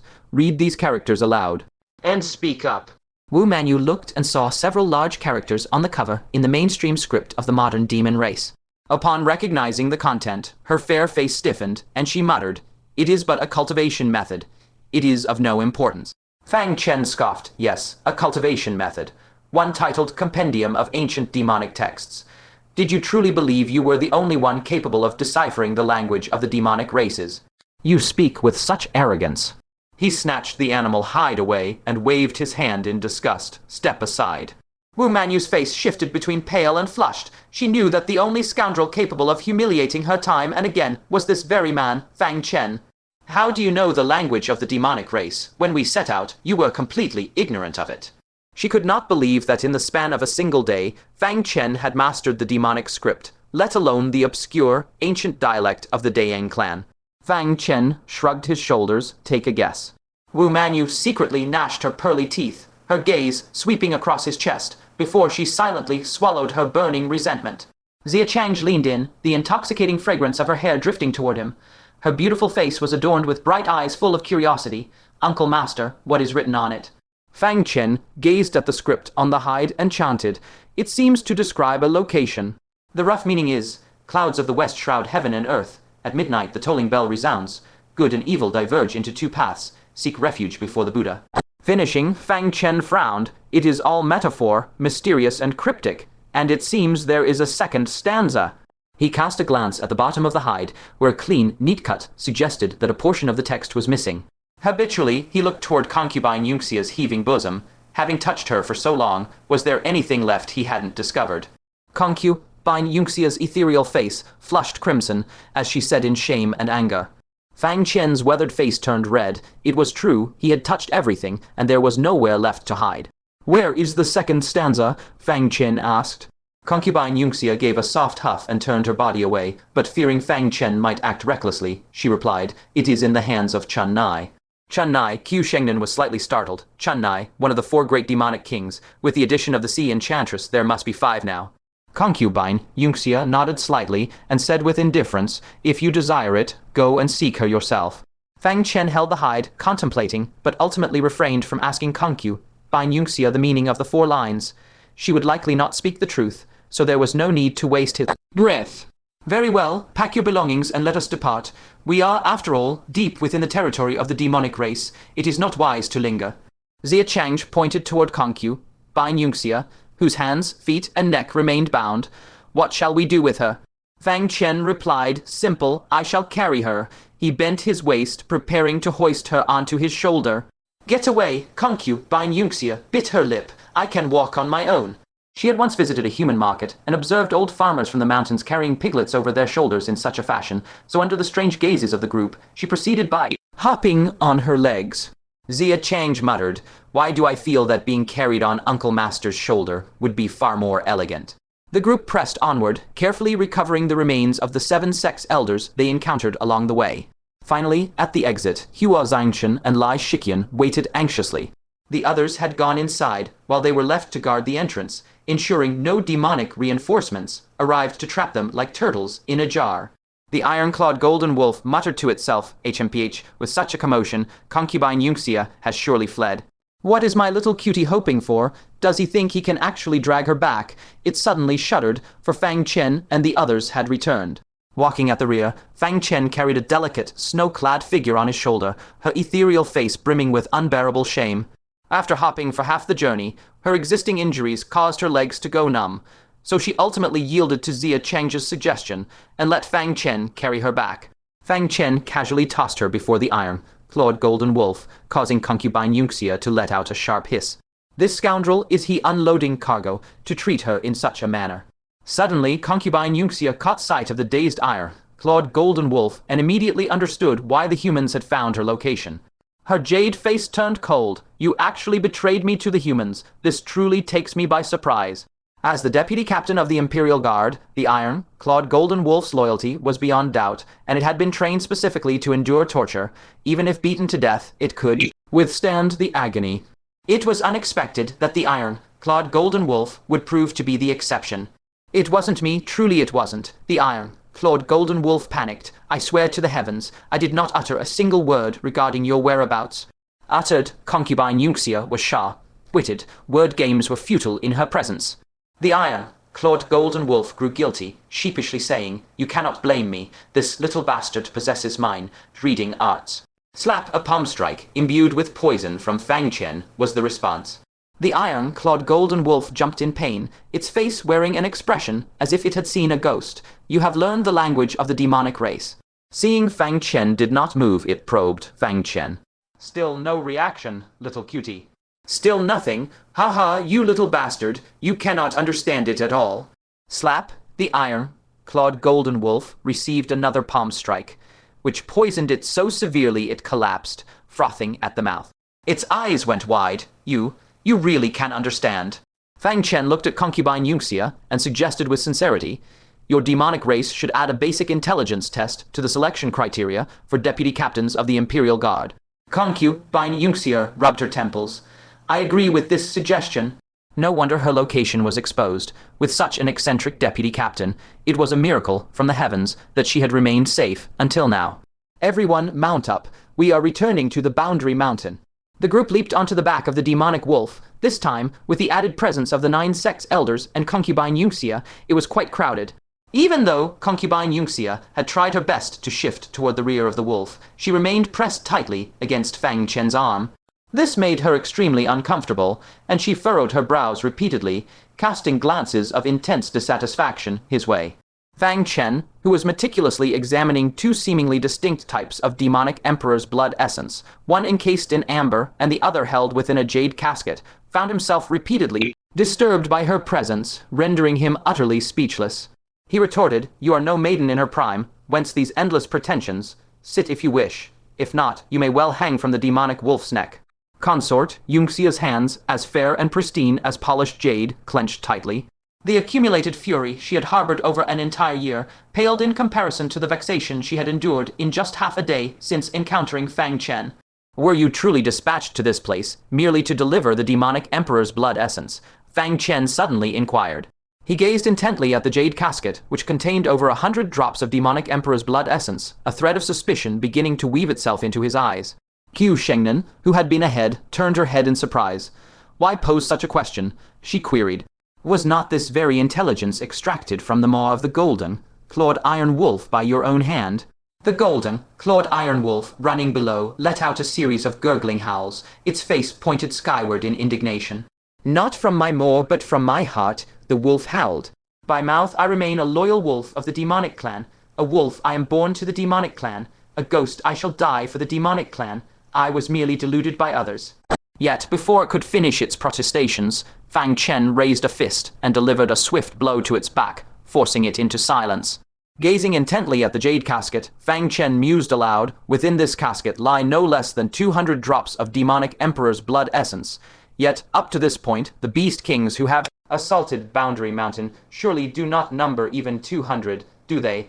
Of those, I have witnessed only a scant few actually utilizing demonic emperor's blood essence. Therefore, can such a prodigious quantity of demonic emperor's blood essence truly be destined solely for the battlefield? Everyone had been so preoccupied with executing the mission that upon careful reflection, a grave discrepancy indeed revealed itself. If one were to claim that this blood essence was intended for a grand, impending decisive battle, then the time, location, and even the very inevitability of such a climactic conflict remained shrouded in the mists of uncertainty. For Consort Yunxia to be waiting in the Valley of Departed Souls, clutching a large casket of demonic emperor's blood essence, seemed exceedingly implausible. Unless, that is, these drops of demonic emperor's blood essence were destined for a different, hidden purpose. Pairs of eyes turned to gaze upon her. Consort Yunxia stated calmly, "Gaze not upon me, I shall utter no word. Even torture holds no fear for me." Just as she had calmly faced death before, when it came to the monumental issues concerning the demonic clan, she exhibited not an iota of equivocation. Fang Chen's gaze shifted, and he spoke, then, "What distinction lies between these two types of demonic emperor's blood? Surely that much you can reveal." Clearly, the demonic emperor's blood essence encased in amber was far more refined, while for reasons unknown, that within the jade casket was slightly inferior. Consort Yunxia closed her eyes, uttering not a single word, unwilling to reveal another syllable. Fang Chen nodded his head, and a wisp of poisonous mist began to unfurl from his palm. As if sensing his intent, Consort Yunxia spoke with disdain. "Torture? Is there aught you would not stoop to? Do as you please." She once more closed her eyes, yet instantly opened them again. "You misunderstand," came Fang Chen's voice. "I am merely maintaining your injuries at regular intervals." Fang Chen stated calmly, "The regenerative power of the demonic clan is far greater than we humans could ever anticipate. Moreover, you are the demonic emperor's consort. Your recovery speed will only be swifter, not slower, than that of ordinary demonic beasts. Thus," he continued, "before we return to Boundary Mountain, I shall periodically inflict new wounds upon you, ensuring you possess no capacity for retaliation." Qiu Shengnan nodded subtly to herself, acknowledging Fang Chen's truly meticulous nature. This foresight had eluded the other disciples, but Fang Chen alone considered every aspect with complete thoroughness. She withdrew the rhomboid short sword she had concealed within her sleeve. She had originally intended to deliver another stab to Consort Yunxia herself later, but now her worries were alleviated. Stretching her body, she settled down peacefully into a cross-legged meditative posture. The arduous task of guarding Consort Yunxia was now entirely entrusted to Fang Chen. "You are utterly merciless." Consort Yunxia furiously flung open her eyes. "Do you not fear that should I ever break free, I will settle this score with you?" Fang Chen replied, "Precisely because I fear it, I cannot afford you the opportunity to break free. Come now, be a good girl." Fang Chen continued, his voice devoid of warmth. "Do you wish to be wounded by my poisonous palm, or would you prefer a more elegant solution, perhaps requiring me to run you through with a sword for a swifter end?" Consort Yunxia ground her silver teeth. then seized Fang Chen's hand and guided it towards her own shoulder, declaring, "I shall do it myself." Fang Chen, however, waved his hand and said, "No, no, no. With a sword you may indeed inflict it upon yourself, but to achieve a touch more elegance there will be an additional fee. For instance, answer me this. Why are these two samples of demonic emperor's blood essence distinct? Could it be that there are two demonic emperors?" "So this was your true objective all along," Consort Yunxia uttered with a bitter, exasperated laugh. "This scoundrel's cunning heart," she mused, "surely harbored not one, but 800 schemes." After a brief contemplation, she took a deep breath, endeavoring to calm her tumultuous spirit. "It is no great secret," Consort Yunxia finally relented. "The demonic emperor's blood essence within the amber is pure and untainted, while that in the jade casket was discovered within a human cultivation cavern. He must have perished decades ago," she continued, "for he lay clutching this very jade casket and that beast hide in his hands." Fang Chen understood at once. No wonder the demonic emperor's blood essence in the jade casket was not as potent as that within the amber. It had, it seemed, been stored for several decades, its power diminished by the passage of time. That human martial artist must have journeyed to some distant land to acquire a jade casket of blood essence and the mysterious beast hide. Yet, for reasons unknown, he had ultimately met his demise within a cavern deep within the demonic clan's territory. Once the truth was ascertained, he promptly placed both samples of blood essence into the heaven thunderstone. With this, their arduous mission was deemed complete. All that remained was to return to Boundary Mountain and deliver Consort Yunxia and the demonic emperor's blood essence to the authorities. However, though Consort Yunxia had been captured and the potent threat of the demonic emperor's blood essence neutralized, the cost incurred was undeniably immense.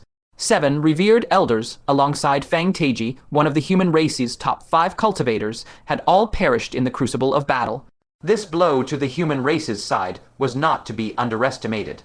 Fang Chen himself had suffered the loss of 2 precious Nascent Soul Jade Talismans. Of the 3 he had just acquired, 2 were gone before they had even grown warm in his possession, causing him unbearable heartache. What was even more vexing was that despite thoroughly searching Consort Yunxia's person, he had found nothing of value. This entire endeavor had resulted in a significant loss, a veritable blood loss for him.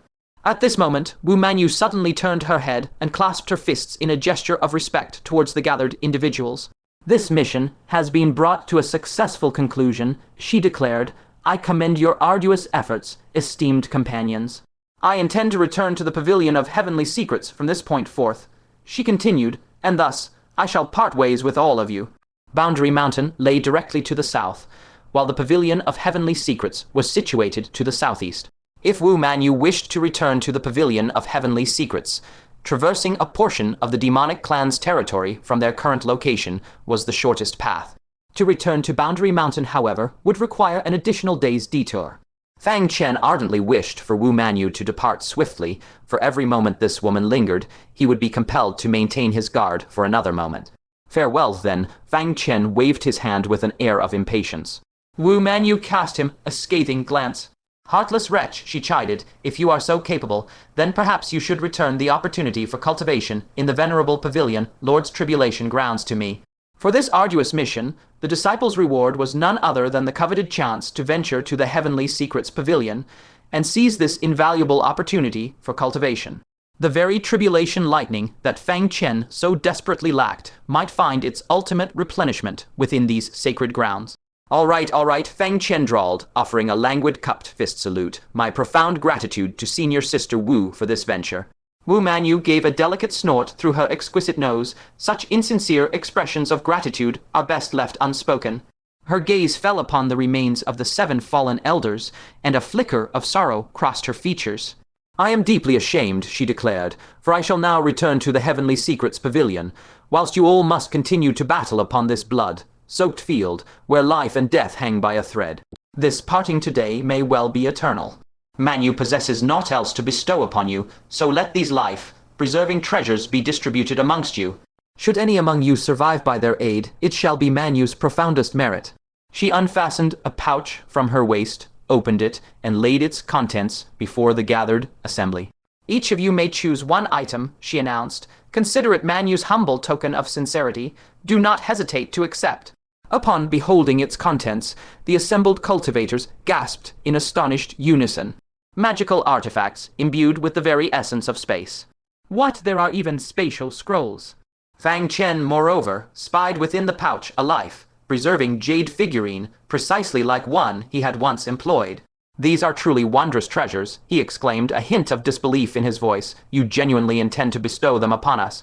Wu Manu cast a sidelong glance at him, her long swan-like neck arching elegantly as she scoffed. "You are excluded, you heartless wretch. Everyone else shall receive one, but you shall have none." Swish, yet Fang Chen's movements were swifter than thought. With a deft motion, he snatched the jade figurine and swiftly tucked it into his robes. Wu Manu, half in anger and half in laughter, retorted, "You brazen, shameless rogue." Fang Chen, without a hint of blush or accelerated heartbeat, declared, "I merely wished to set an example, lest others feel too modest to accept such gifts." Indeed, with Fang Chen having broken the ice, the remaining cultivators felt emboldened to choose their own precious artifacts. Each, clutching their chosen item, was overcome by a profound sense of wonder. Treasures imbued with the essence of space were exceedingly rare, seldom seen in the mortal realm. To consider that Wu Manu had been so magnanimous as to bestow one upon each of them was truly astonishing.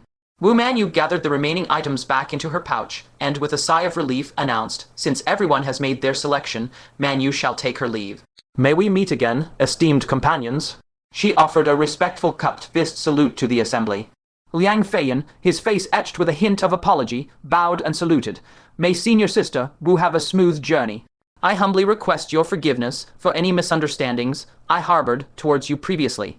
Recalling how Wu Manu had once, without hesitation, expended a spatial magical artifact to send tidings to Sunset City, and now presented such lavish gifts, he could not help but regard her with newfound respect and admiration.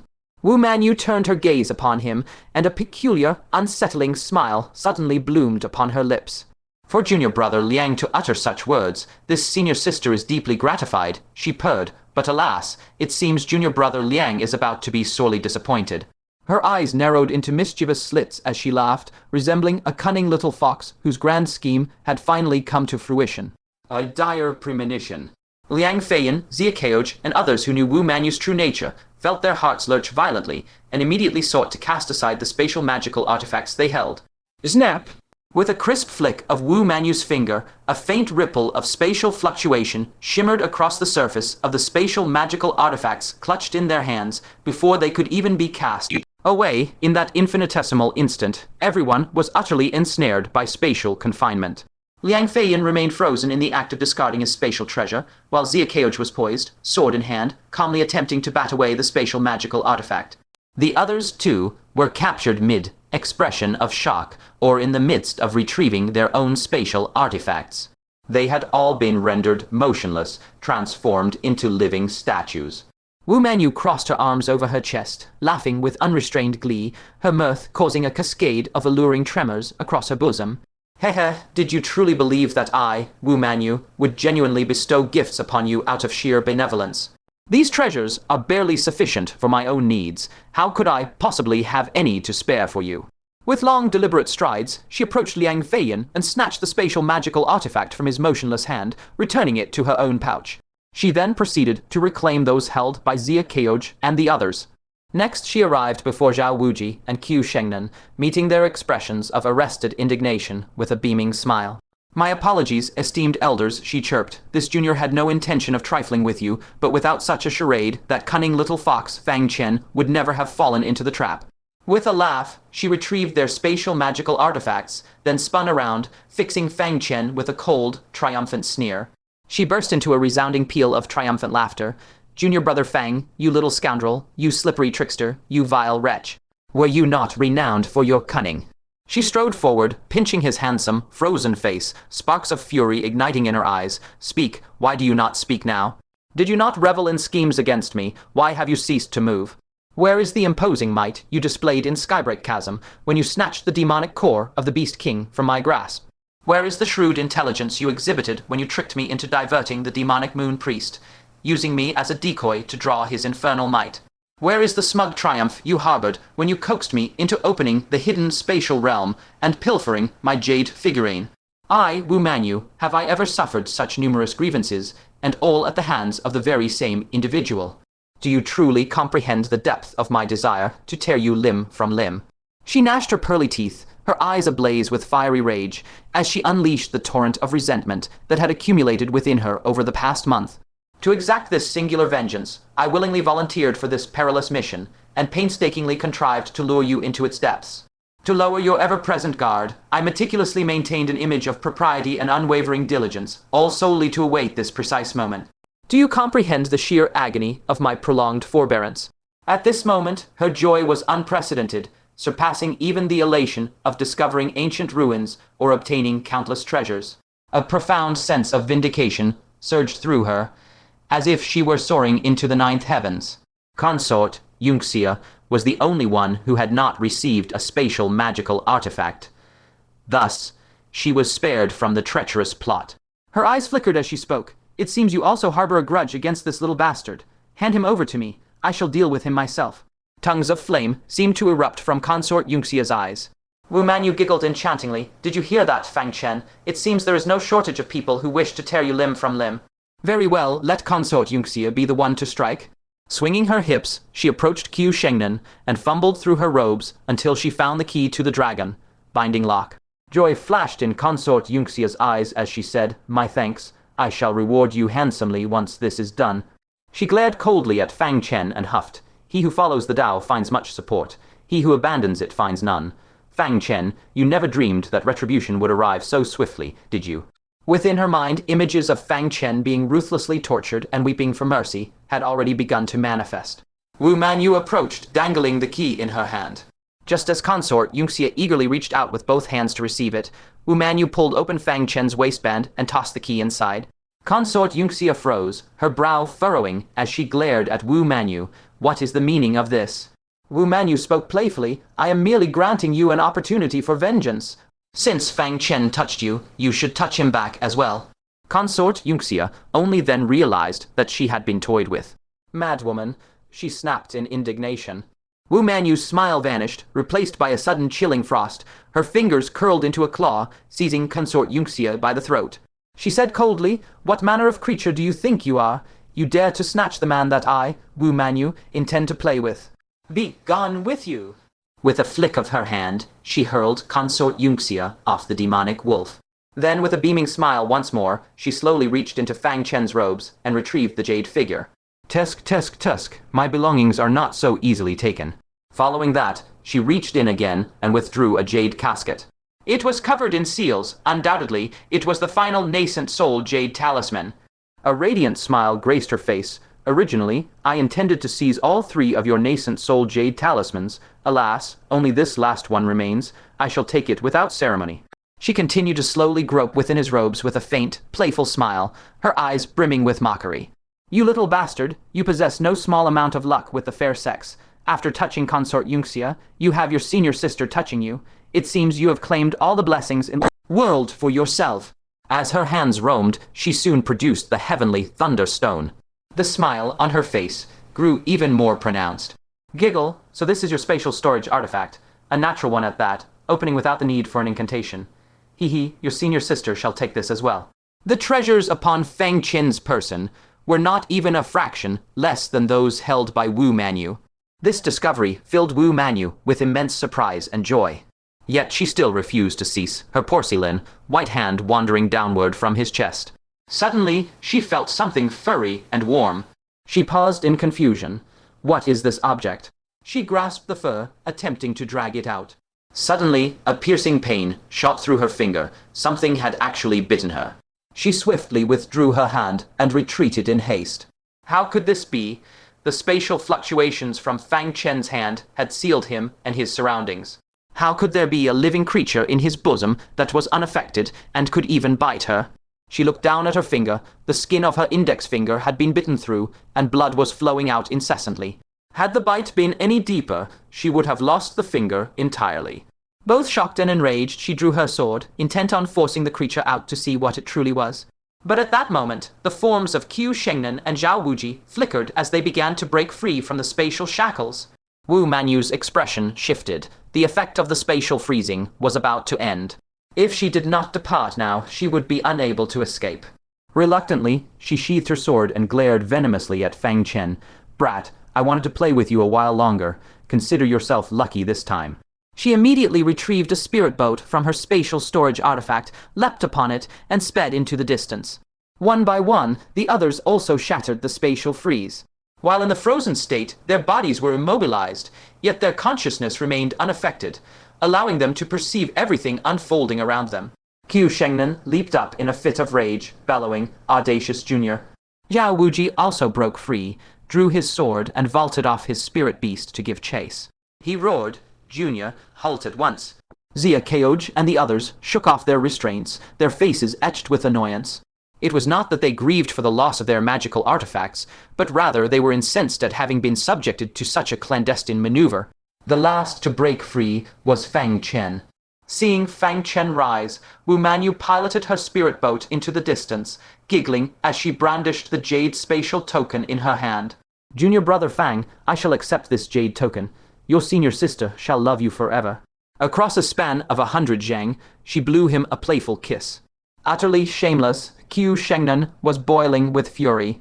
As an elder, she had actually been trifled with by a junior. As she prepared to give chase, she heard Fang Chen remark, with a mocking smile from behind, "I cannot allow you to speak of my bodhisattva in such a manner." Everyone turned, only to see Fang Chen dangling a small cloth pouch. It was none other than the very bag Wu Manu had worn at her waist, filled with spatial magical artifacts. From afar, Wu Manu recognized her own pouch and reached for her waist in shock. She gasped when, "That is impossible, he was completely frozen, how could he possibly have stolen my belongings? Did I perhaps drop it?" At this thought, her complexion turned deathly pale. That bag contained the better part of her spatial magical artifacts, all of which had now been pilfered by Fang Chen. "Senior Sister Wu, you dropped your things. Come back, I shall return them to you," Fang Chen shouted from afar. Wu Manu gritted her teeth. "Keep them. At the very least, I have profited greatly." She brandished the Nascent Soul jade token. This single item alone was enough to offset most of her losses. Moreover, she had successfully absconded with Fang Chen's heavenly thunderstone spatial storage device. Her eyes gleamed with greed at the thought of the treasures contained within. That violet sword, the 5 magnetic mountain, the essence blood of the demon emperor, the rejuvenation elixirs, and the spirit replenishing pills. She dared not imagine what other peerless treasures Fang Chen might still possess. "Junior brother Fang, let us meet again another time, ha ha ha ha." Daring not to delay further, she steered her spirit boat and raced into the horizon. A full hour later, she finally shook off the pursuit of Qiu Shengnan and Zhao Wuji. Only then did she take the time to audit the spoils of her journey. Fang Chen must be stomping his feet in rage right about now, right? Producing the Nascent Soul Jade token, Wu Manu's eyes shone. "Oh, my sweet treasure, a Nascent Soul Jade token. With this, I can return to that place once more." She impatiently tore off the seals, eager to behold the true majesty of the Jade token. As the seal was breached, she excitedly pried open the jade case. The sight within left her stunned. There was no jade token, only a scrap of paper. On it were scrawled crooked characters written by Fang Chen in the language of the demon race. "I knew you were coming for the Nascent Soul Jade token. Sorry to burst your bubble." Wu Manu could hardly believe her own eyes. She pulled out the note, staring at it repeatedly, her body beginning to tremble. Her lips quivered, a trembling born of sheer indignation. When did he guard against me? And how did he swap the Nascent Soul Jade token in advance? This was impossible. She could not accept that she had been outplayed by Fang Chen once again. A sudden realization lit up her eyes, and she frantically searched her own robes, weight, the heavenly thunderstone space.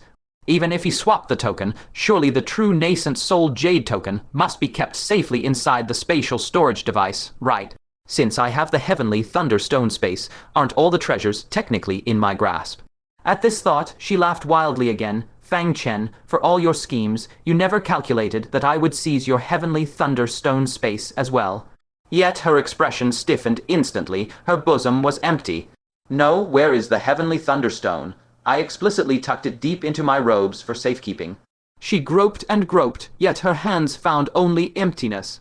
Coupled with the inexplicable appearance of that spatial magical artifact in Fang Chen's possession, she inhaled a sharp breath. Could it be that Fang Chen was not frozen in space? Has he been deceiving me all along? If the small pouch was accidentally dropped, then the heaven thunderstone, hidden deep within her bosom, couldn't have also fallen, could it? Recalling the message within the jade box, Wu Manu collapsed onto the spirit boat with a thud. She had been played once more, utterly and ruthlessly deceived. Once, twice, thrice, each time deceived, each time suffering a grievous loss. This time she had believed herself victorious, believing she had finally found vindication, only to be played the most cruelly of all.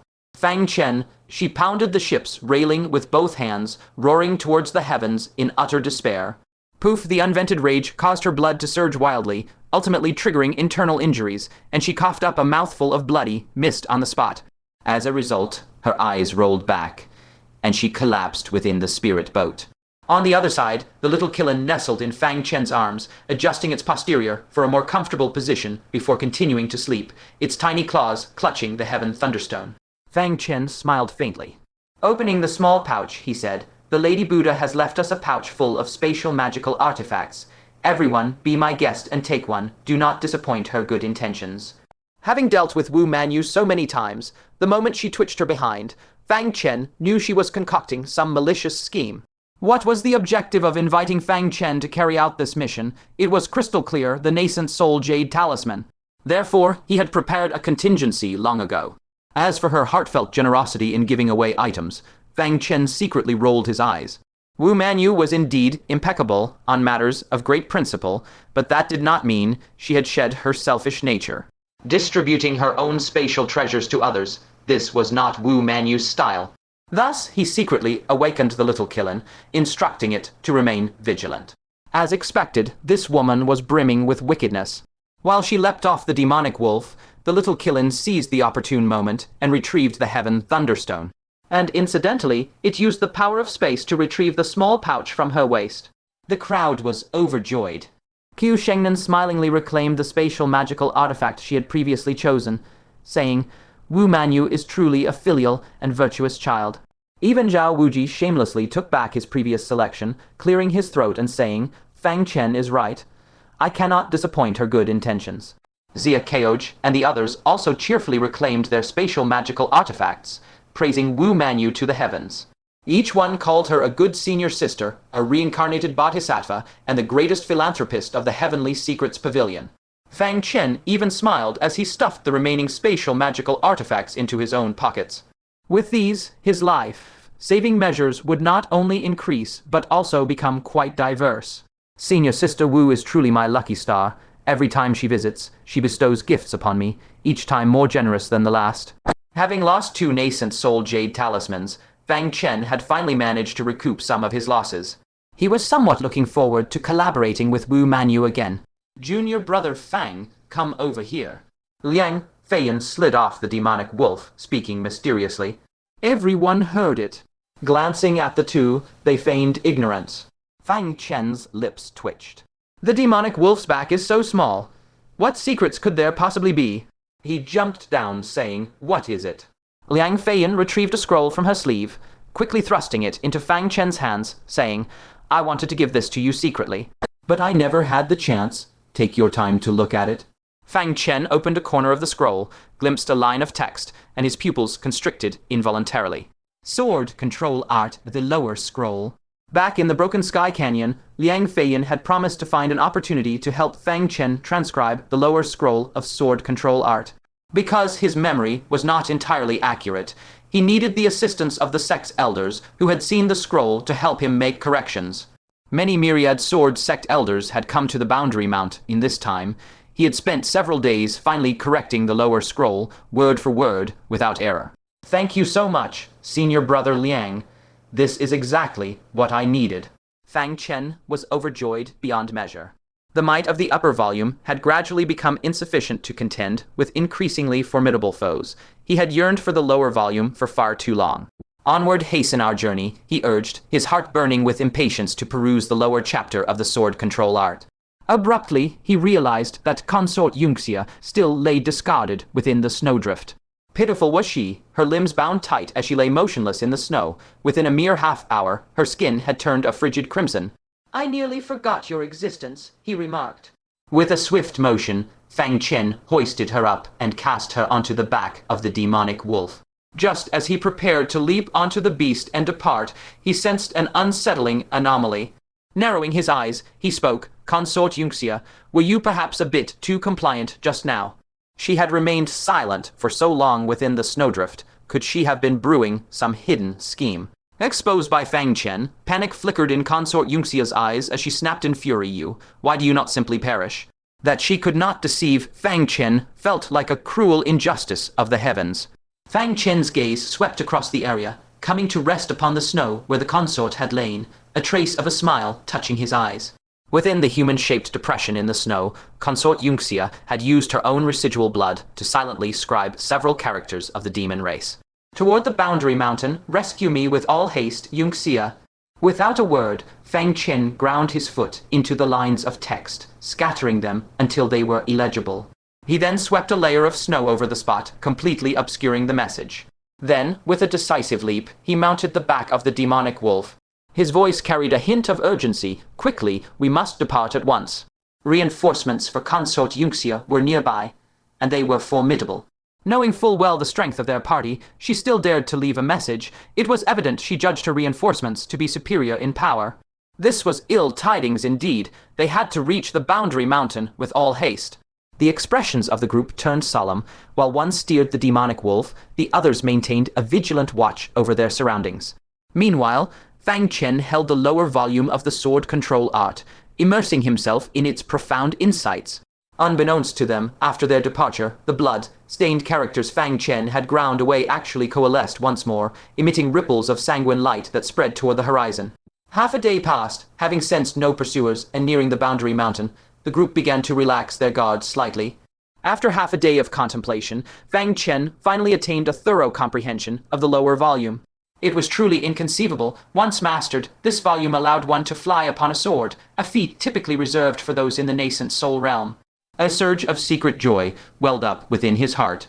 The upper volume cultivated the sword heart, where the mind commands the blade and the sword follows intent. The lower volume cultivated the sword body, transforming the self into a blade where a single glance, finger, or word becomes sword kai.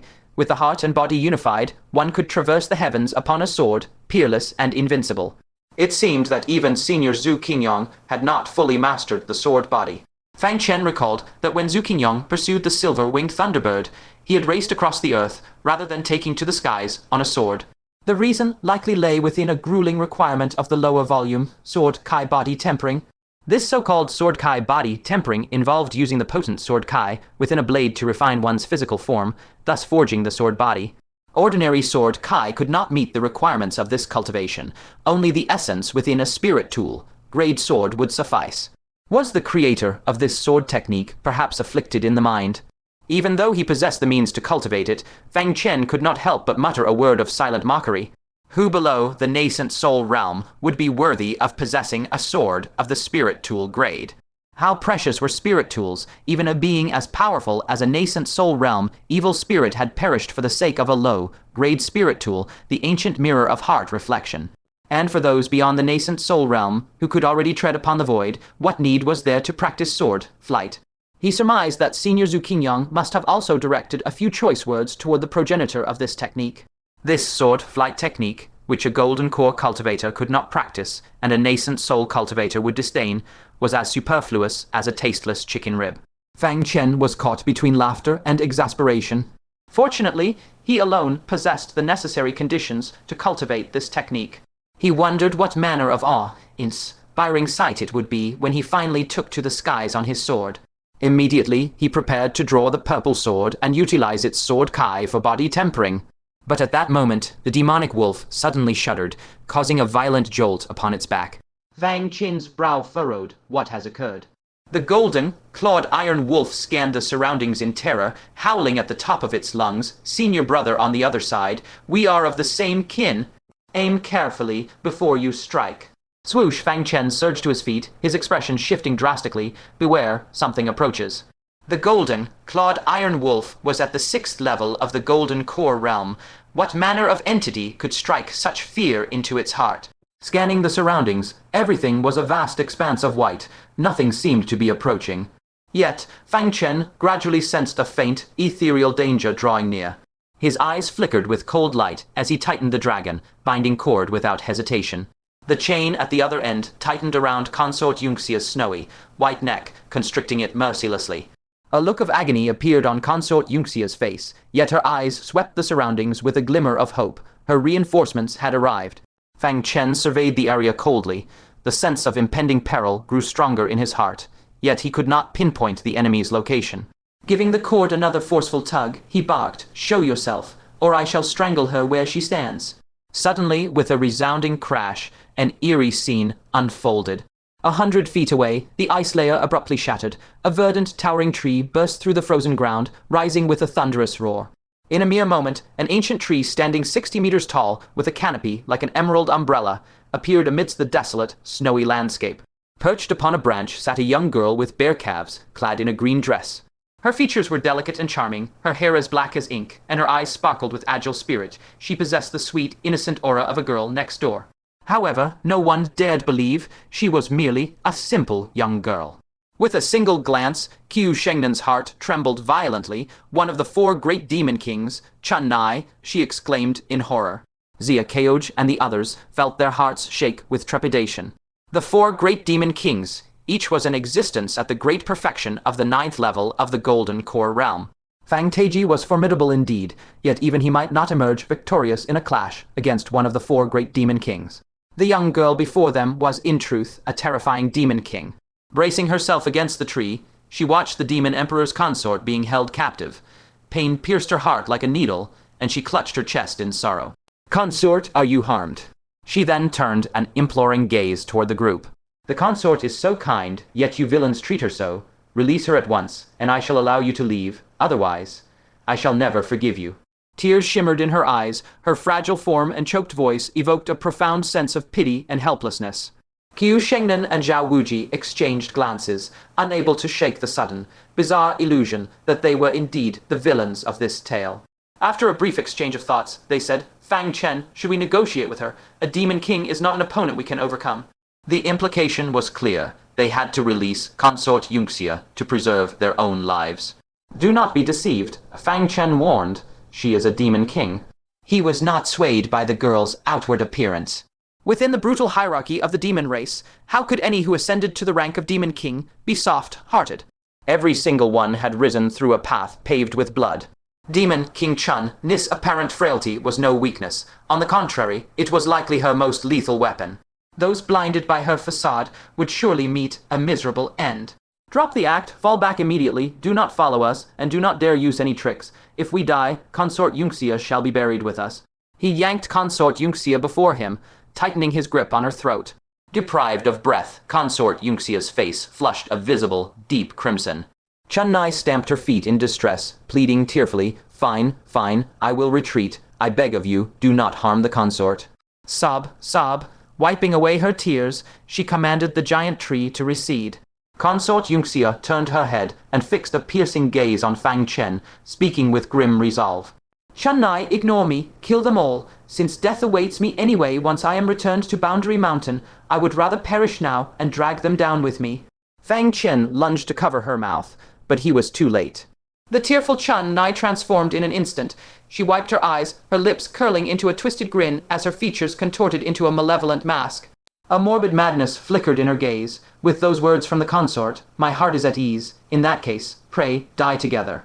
Boom, boom, boom. The earth suddenly erupted as over a dozen dark, brown roots, as thick as a grown man's torso, pierced through the ice and lashed out at them with devastating force. Fang Chen's pupils constricted. This was a strike from a great perfection Golden Core cultivator, a power rivaling Fang Taiji himself. It was not something they could hope to withstand. "She actually dares to kill you, the consort." Fang Chen tightened his grip on her neck, disbelief flickering in his mind. Consort Yunxia was the most favored and trusted of the Demon Emperor's 36 consorts. How could Chun Nai, a subordinate demon king, have the audacity to kill a consort? Did she not fear the Demon Emperor's divine retribution? Consort Yunxia merely stared deeply at Fang Chen, her face a mask of serene resignation as she awaited death, offering no explanation. The golden-clawed iron wolf bolted, screaming in terror by the heavens, who let this lunatic loose. Once a command to battle is given, she enters a state of frenzied slaughter, not just a consort. Even if it were the Demon Emperor himself, she would strike him down without a moment's hesitation. Its scalp tingling with dread, the golden, clawed iron wolf ran for its life. While the 4 great demon kings were all terrifying, the other 3 were at least somewhat reasonable. As long as one did not offend them, they could be dealt with. But Demon King Chun Nai, who was perpetually confined within the demon realm and forbidden from leaving, was the exception. She was a madwoman with a dual personality. In her normal state, she was a pathetic, downtrodden weakling, the sort that even a passing stray dog would want to bully. However, the moment she sensed a threat or received an order to kill, her murderous persona would be unleashed. Unless absolutely necessary, the demon race never deployed her, fearing the chaos she would sow without restraint. Hearing this, the faces of those atop the wolf's back paled. Zhao Wuji spoke decisively. Scatter, staying on the wolf makes us an easy target. If we disperse, even a demon king with 3 heads and 6 arms cannot hunt us all down simultaneously. Some of us may yet survive. In a blur of motion, the cultivators transformed into afterimages, shooting off in all directions. Fang Chen gritted his teeth, still gripping Consort Yunxia tightly. Seeing the horrific roots lashing down without the slightest regard for the consort's life, he finally believed the wolf's warning. Decisively, he activated the shadow amidst clouds technique, teleporting 100 feet away.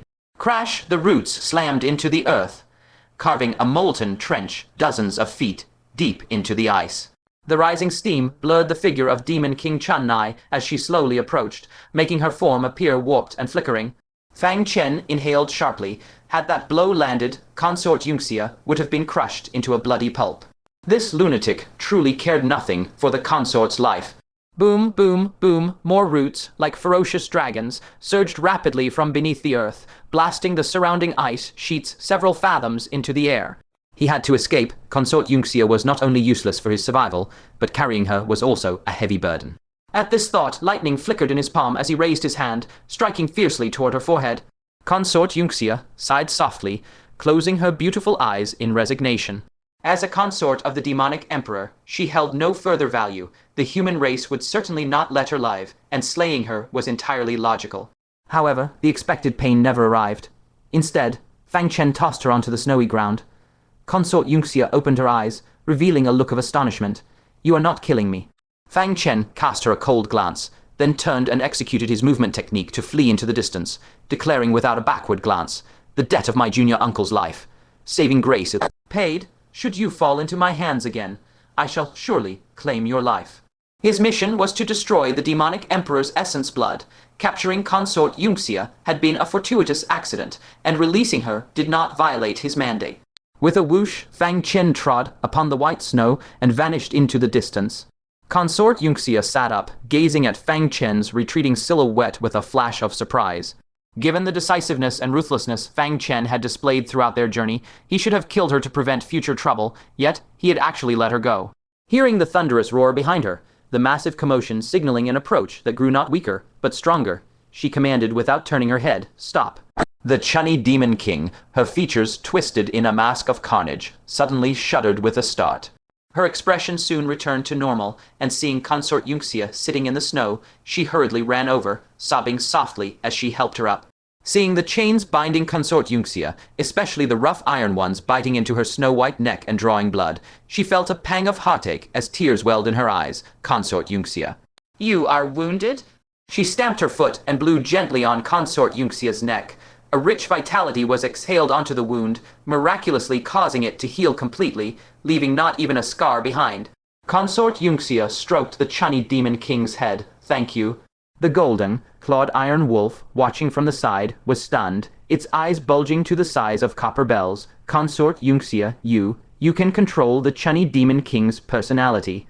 Once the chunny demon king triggered her slaughter personality, even the demonic emperor could not awaken her. One could only wait for her to kill enough and grow weary, at which point she would lapse into a slumber and revert to her quiet personality. The demonic emperor had sought many remedies for this, even employing ancient demonic arts, yet never found an effective solution. Shockingly, Consort Yunxia required only a single command to awaken the quiet persona. Did the demonic emperor know of this? The golden, clawed iron wolf asked instinctively, but the answer it received was the icy gaze cast by Consort Yunxia. This made the beast realize it had asked a very foolish question. The demonic emperor surely did not know. Consort Yunxia had concealed this secret from him. This was tantamount to disloyalty, and the beast had just happened to discover it. Gurgle, the golden, clawed iron wolf swallowed its saliva, stepped back cautiously, and stammered, Consort Yunxia, I shall keep your secret. I swear by the heavenly Tao to hold my tongue.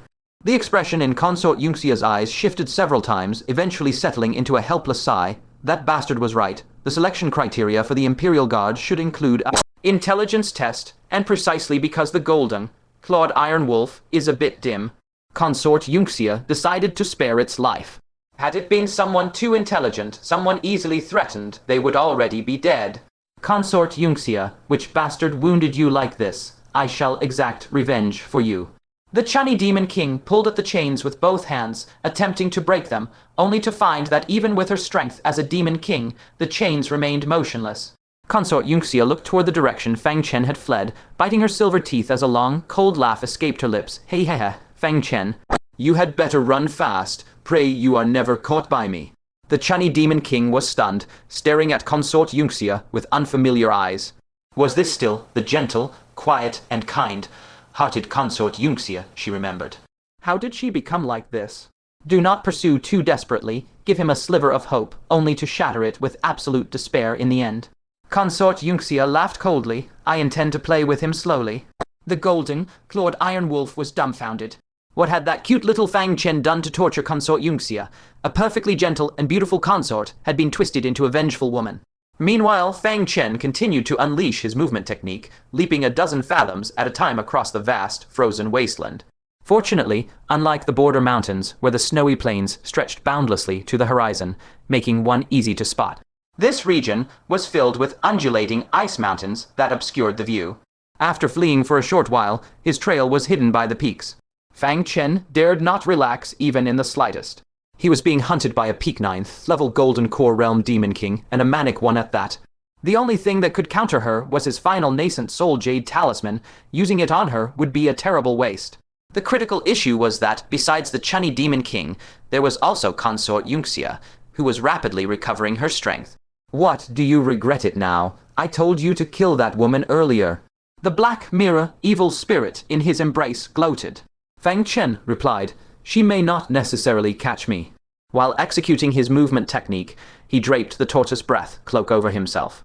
Although the stain of demonic blood aura made perfect concealment impossible, it could reduce the likelihood of being locked on to from a distance and improve his chances of escaping. Escaping from the hands of a peak 9th level Golden Core cultivator, I think it's unlikely. The Black Mirror evil spirit laughed. The 9th level Golden Core is the realm where it is most impossible to gauge a warrior's true strength.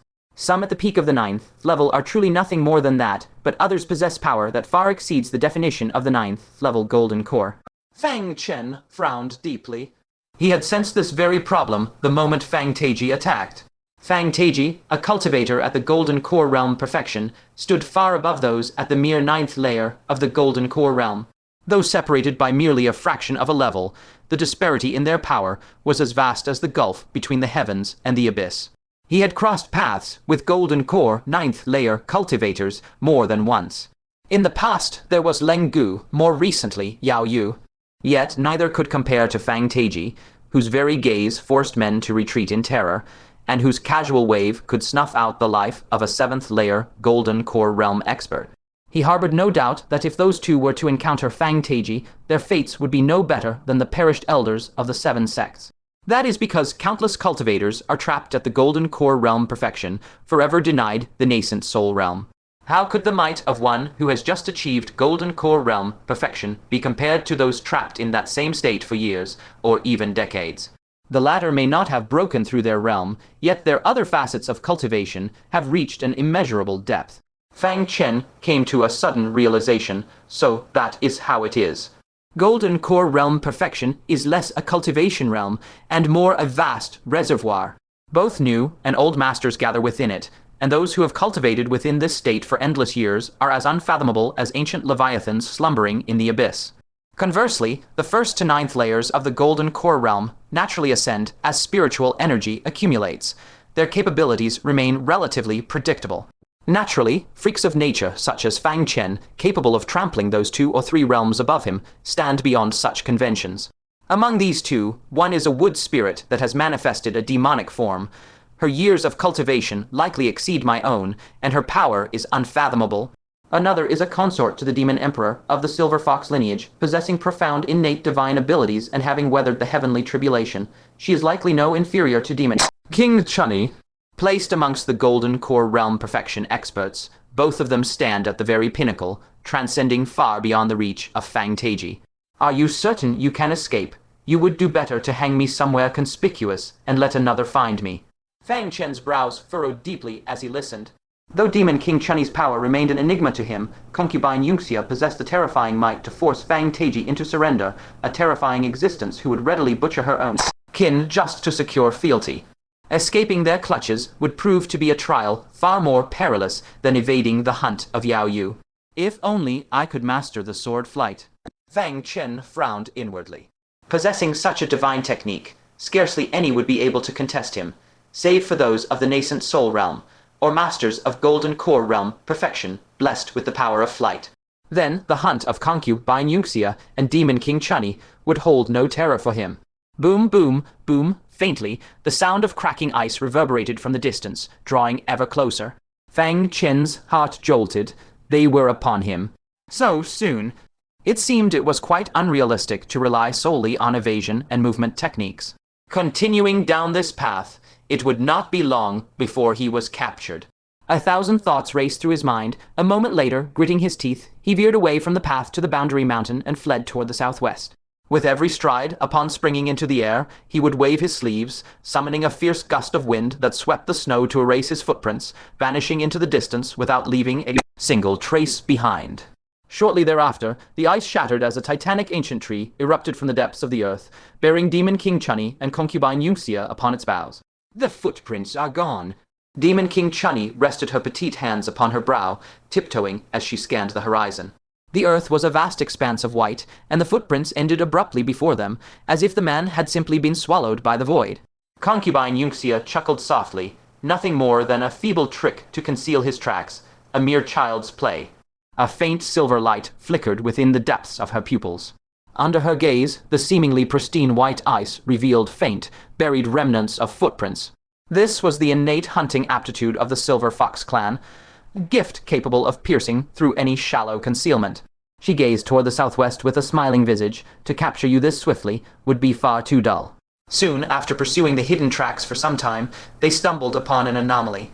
A colossal demonic beast lay lifeless upon the earth, its blood staining the snow, with the scars of battle etched into the earth all around it. Gazings as the footprints trailed deeper into the southwest.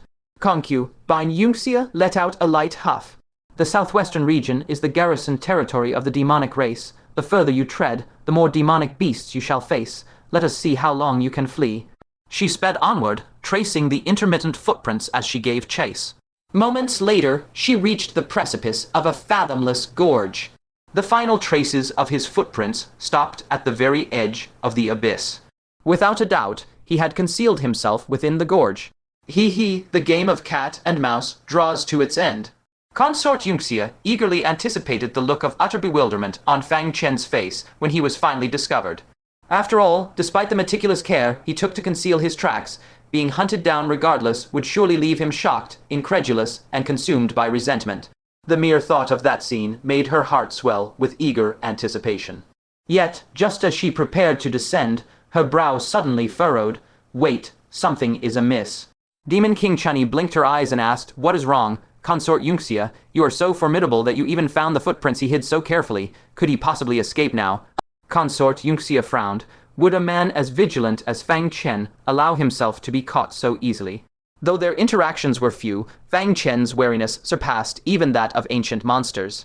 The ease with which she had tracked him down stirred a faint sense of unease within her. Suddenly, a realization struck her. She slapped her thigh, exclaiming in humiliated rage, "We have been deceived. Return to the carcass of that demonic beast at once. There is something wrong with it." She finally realized the source of her unease. There were no footprints from the demonic beast's carcass. A demonic beast of such immense size should have left massive crater-like prints with every step. Yet, throughout their pursuit, not a single footprint from the beast could be found. What did this imply? It meant the carcass of that demonic beast had been summoned directly from a spatial storage artifact. The trail of footprints before them was likely a ruse deliberately left by Fang Chen to lure her into the canyon and squander her time. The canyon was bottomless. To search it thoroughly would take no less than half a day. In that time, it would be more than enough for Fang Chen to flee back to Boundary Mountain and enjoy a peaceful slumber. That bastard.